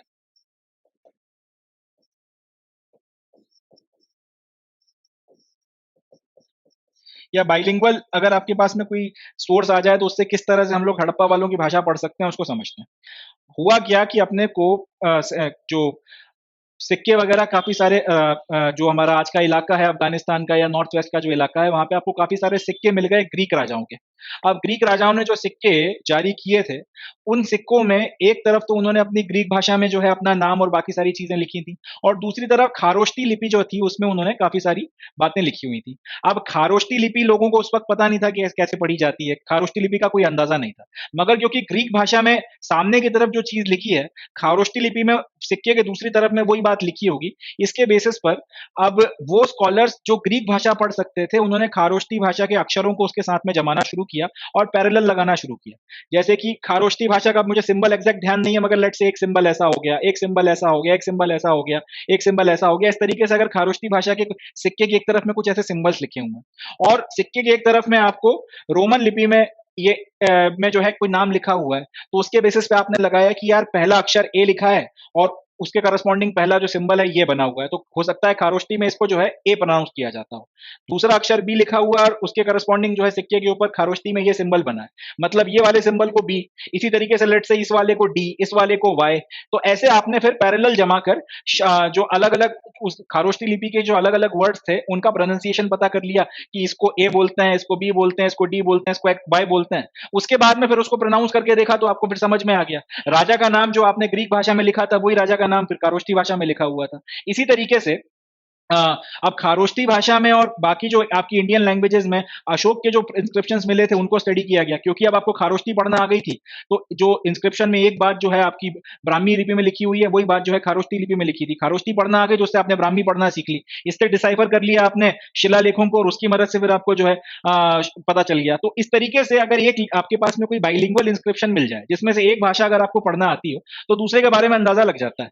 अब वही हमारी किस्मत अगर किसी दिन साथ दे जाए और हमारे पास में कोई इस तरीके का बाइलिंगुअल इंस्क्रिप्शन आ जाए जिसमें एक तरफ तो आपका ये हड़प्पा की जो स्क्रिप्ट है वो लिखी हो और दूसरी तरफ एक ऐसी स्क्रिप्ट लिखी हो जिसको हम लोग पढ़ सकते हो, तो जो पढ़ सकते हैं और उसके करस्पॉन्डिंग जो हड़प्पन स्क्रिप्ट है उसके बीच में फिर हम लोग पैरेलल बना के इसके जो अलग अलग सिंबल्स हैं उनका क्या मतलब बनता है, उनका क्या प्रोनाउंसिएशन है, किस साउंड या किस साइलेबल को वो रिप्रेजेंट करते हैं उसको हम लोग पकड़ लेंगे और उसकी मदद से फिर हम लोग हड़प्पा की स्क्रिप्ट को पढ़ सकने में कामयाबी हासिल करेंगे। और अगर जिस दिन ये कामयाबी मिल गई, जिस दिन हड़प्पा की स्क्रिप्ट डिसाइफर हो गई, तो शायद बहुत से सवालों के जवाब हमको फिर हड़प्पन सिविलाइजेशन के बारे में पता चल जाएंगे। मगर हाल फिलहाल जब तक ये स्क्रिप्ट नहीं डिसाइफर होती तब तक इस बारे में बहुत कुछ नहीं कहा जा सकता कि ये कौन सी भाषा बोला करते थे, और इस भाषा ये आपकी अल्फाबेटिकल तो खैर नहीं थी, ये बात अपने को समझ में आती है, पिक्टोरियल लैंग्वेज में ये किस भाषा में कम्युनिकेट किया करते थे, वो भाषा से ही आज की जो इंडियन भाषाएं निकल कर आई हैं या फिर कुछ और कहानी है, इन सारे सवालों के जवाब शायद तब हमको मिल पाए आज की तारीख में, मगर इन सवालों का जवाब अपने पास में नहीं है। Several reconstructions remain speculative at present. Was the Great Bath a ritual structure? How widespread was literacy? Why do Harappan cemeteries show little social differentiation? अब कई सारे ऐसे भी सवाल हैं जिसके जवाब आज की तारीख में बहुत ज्यादा क्लियर नहीं है, उसमें फिर आपको स्पेकुलेशन लगाना पड़ रहा है, उसमें फिर आपको अनुमान लगाना पड़ रहा है। जैसे कि ग्रेट बाथ जो मिल गया है, तो was the great bath a ritual structure? अब ये हमने अपनी तरफ से तो मान लिया है कि ग्रेट बाथ जैसा कोई स्ट्रक्चर पूरे हड़प्पन सिविलाइजेशन में कहीं देखने को नहीं मिला, तो हो ना हो ये कुछ खास जो है प्रयोजन पे इस्तेमाल होता था, किसी रिचुअल बात के लिए इसका प्रयोग होता था। अब ये बोल के हमने अपने आप को समझा लिया, मगर क्या एक्चुअल में इसका यही सिग्निफिकेंस था या इसका इसका कोई और मतलब बनता है? आप इसके बारे में आप प्रामाणिक तौर पर आज भी जो है एकदम दिल पे हाथ रख के 100% कॉन्फिडेंस के साथ में कुछ नहीं कहा जा सकता, ये थोड़ा एक स्पेक्युलेशन।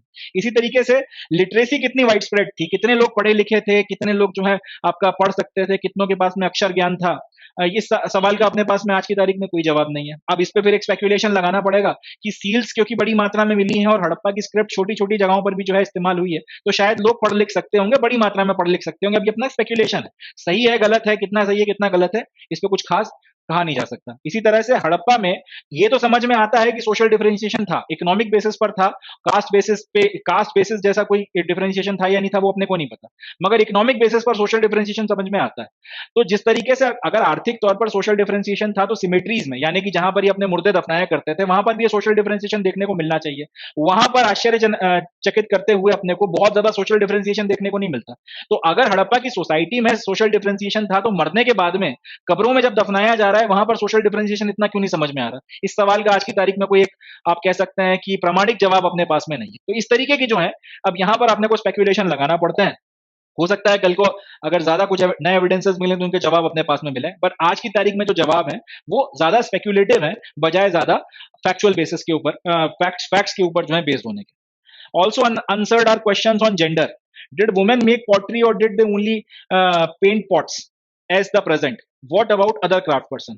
अब इसी तरीके से जेंडर के बेसिस पर भी अपने पास में कई सारे ऐसे सवाल हैं जिसके जवाब नहीं है। जैसे कि महिलाओं को लेकर एक सवाल पूछा जा सकता है कि क्या ये पॉटरी बनाया करती थी, जो भी अपने को पॉटरी मिली है वहां पे मिट्टी के बने हुए बर्तन क्या महिलाएं बनाती थी, या फिर ये बर्तन बनाने का काम पुरुष करते थे और इनको पकाने के बाद में महिलाएं इनके ऊपर पेंटिंग किया करती थी। आज क्योंकि ये पर्टिकुलर चीज है कि कुम्हारों में जो पुरुष हैं वो ये बर्तन वगैरह बनाते हैं और इनको सुखाते हैं, इनको पकाते हैं आग में, और जब ये पक जाते हैं तो उसके ऊपर फिर जो भी रंगना पोतना है और उसके ऊपर जो भी डिजाइन वगैरह का काम है वो उनकी महिलाएं करती हैं। तो उसी से फिर पैरेलल ड्रॉ करके अगर हम ये सवाल पूछें कि क्या उस टाइम पीरियड में भी ये महिलाएं पॉटरी बनाया करती थी या ये काम पुरुष ही करते थे और वो बन चुकने के बाद में उसके ऊपर पेंटिंग किया करती थी, इस सवाल का अपने पास में कोई जवाब नहीं है। इसी तरीके से महिलाओं की क्या भागीदारी थी, कितना पार्टिसिपेशन था, जेंडर डिस्क्रिमिनेशन था नहीं था, इन सारे सवालों की भी कोई जवाब नहीं है। इसी तरीके से जो दूसरे क्राफ्ट्समैन थे या दूसरे जो क्राफ्ट प्रैक्टिस किए जाते थे, बीड मेकिंग का क्राफ्ट हो गया या बीड मेकिंग के अलावा जो मेटल वर्किंग हो गई,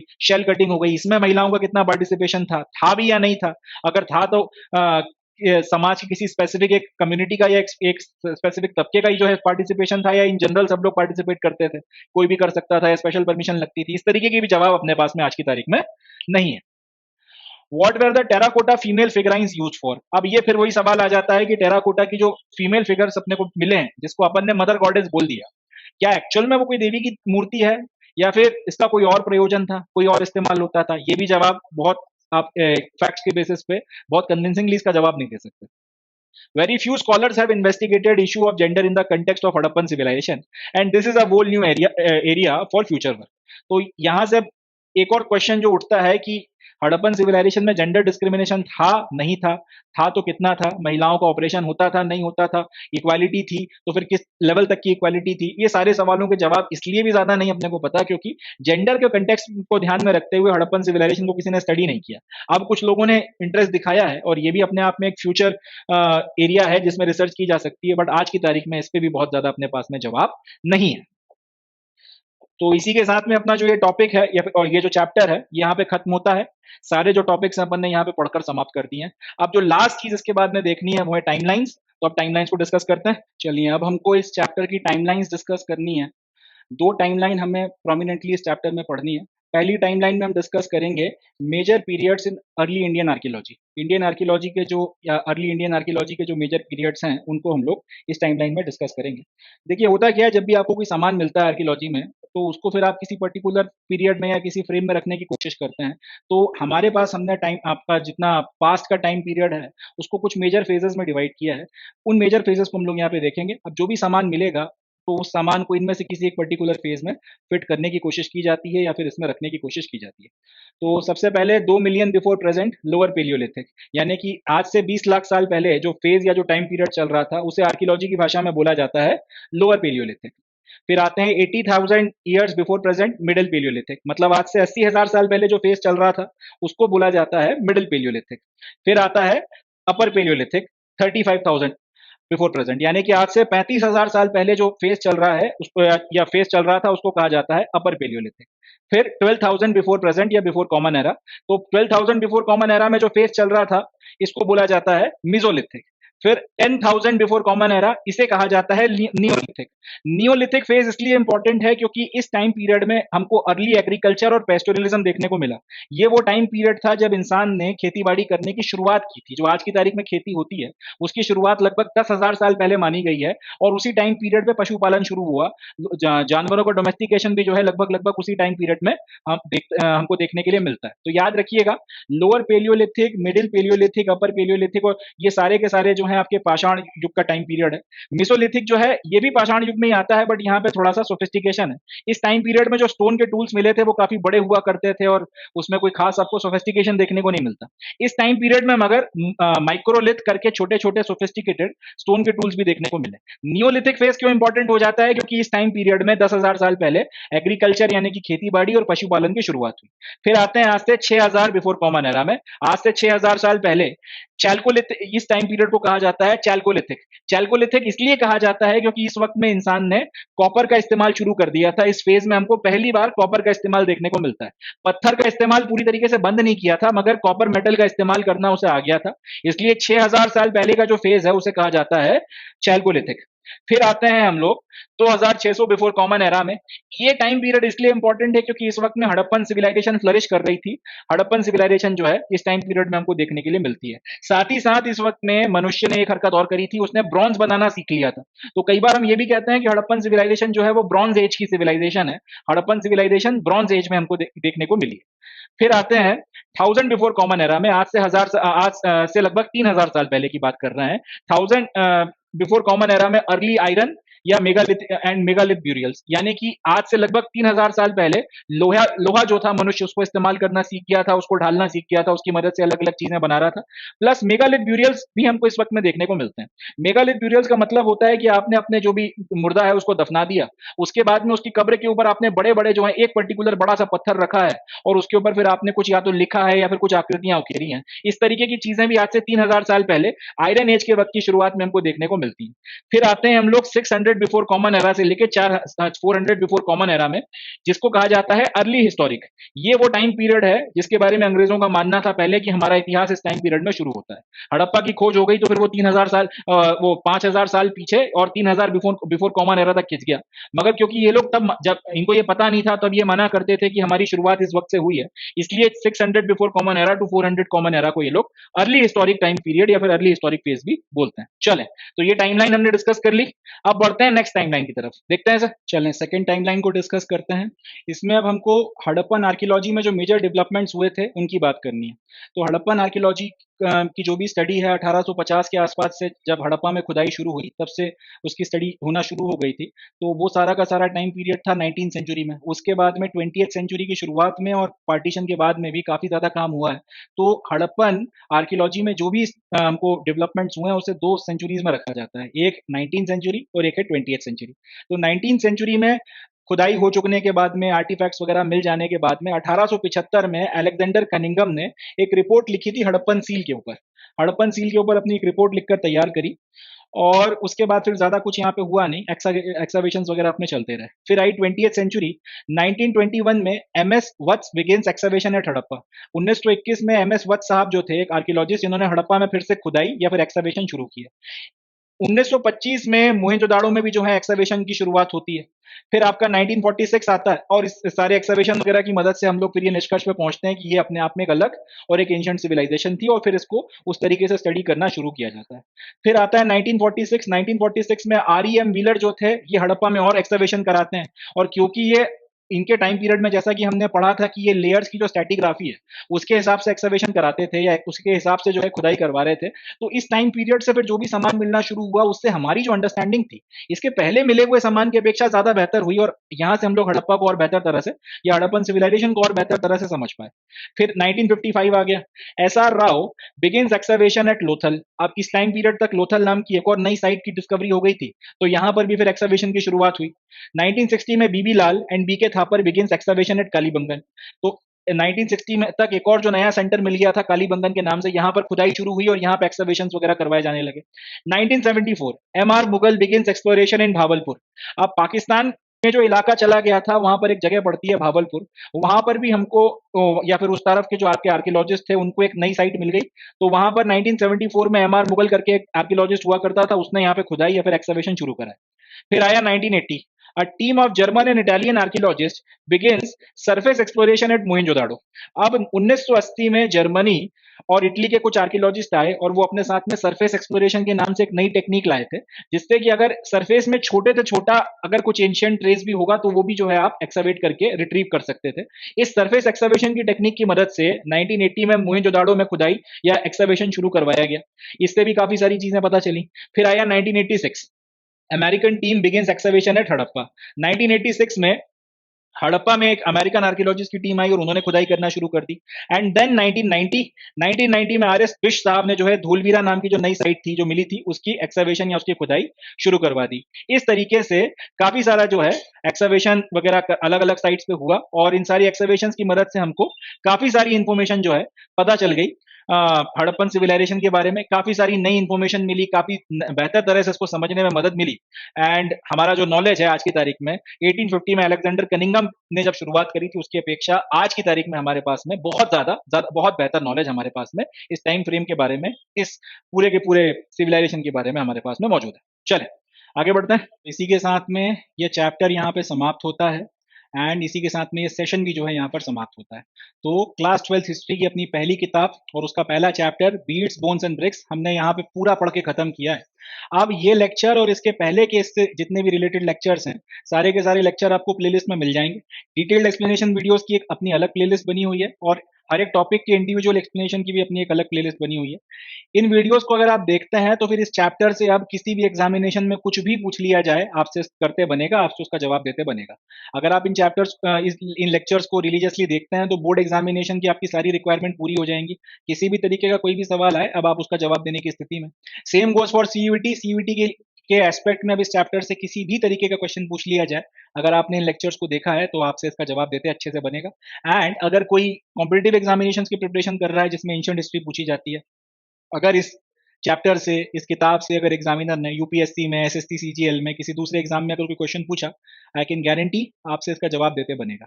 सो इसी नोट पे I would be calling it the day, concluding the session. अब मैं मिलूंगा आपसे नेक्स्ट सेशन में जिसमें हम लोग यूनिट 2 की शुरुआत करेंगे। तब तक के लिए अपना बहुत ध्यान रखें, खुश रहें, पॉजिटिव रहें। इन वीडियो से जितना हो सके उतना फायदा उठाएं। अपने दूसरे फ्रेंड्स जो या तो क्लास 12th की प्रिपरेशन कर रहे हैं या सीयूटी की प्रिपरेशन कर रहे हैं या किसी कॉम्पिटिटिव एग्जामिनेशन की प्रिपरेशन कर रहे हैं, उनसे भी इस चैनल को शेयर करें और जितना हो सके उतना इस वेंचर से अपनी प्रिपरेशन को इन्हांस करें और इसका बेनिफिट लें। So that's it from my side. मिलता हूँ आपसे नेक्स्ट सेशन में जब हम लोग चैप्टर नंबर 2 या यूनिट नंबर 2 की शुरुआत करेंगे। तब तक के लिए थैंक यू एंड जय हिंद।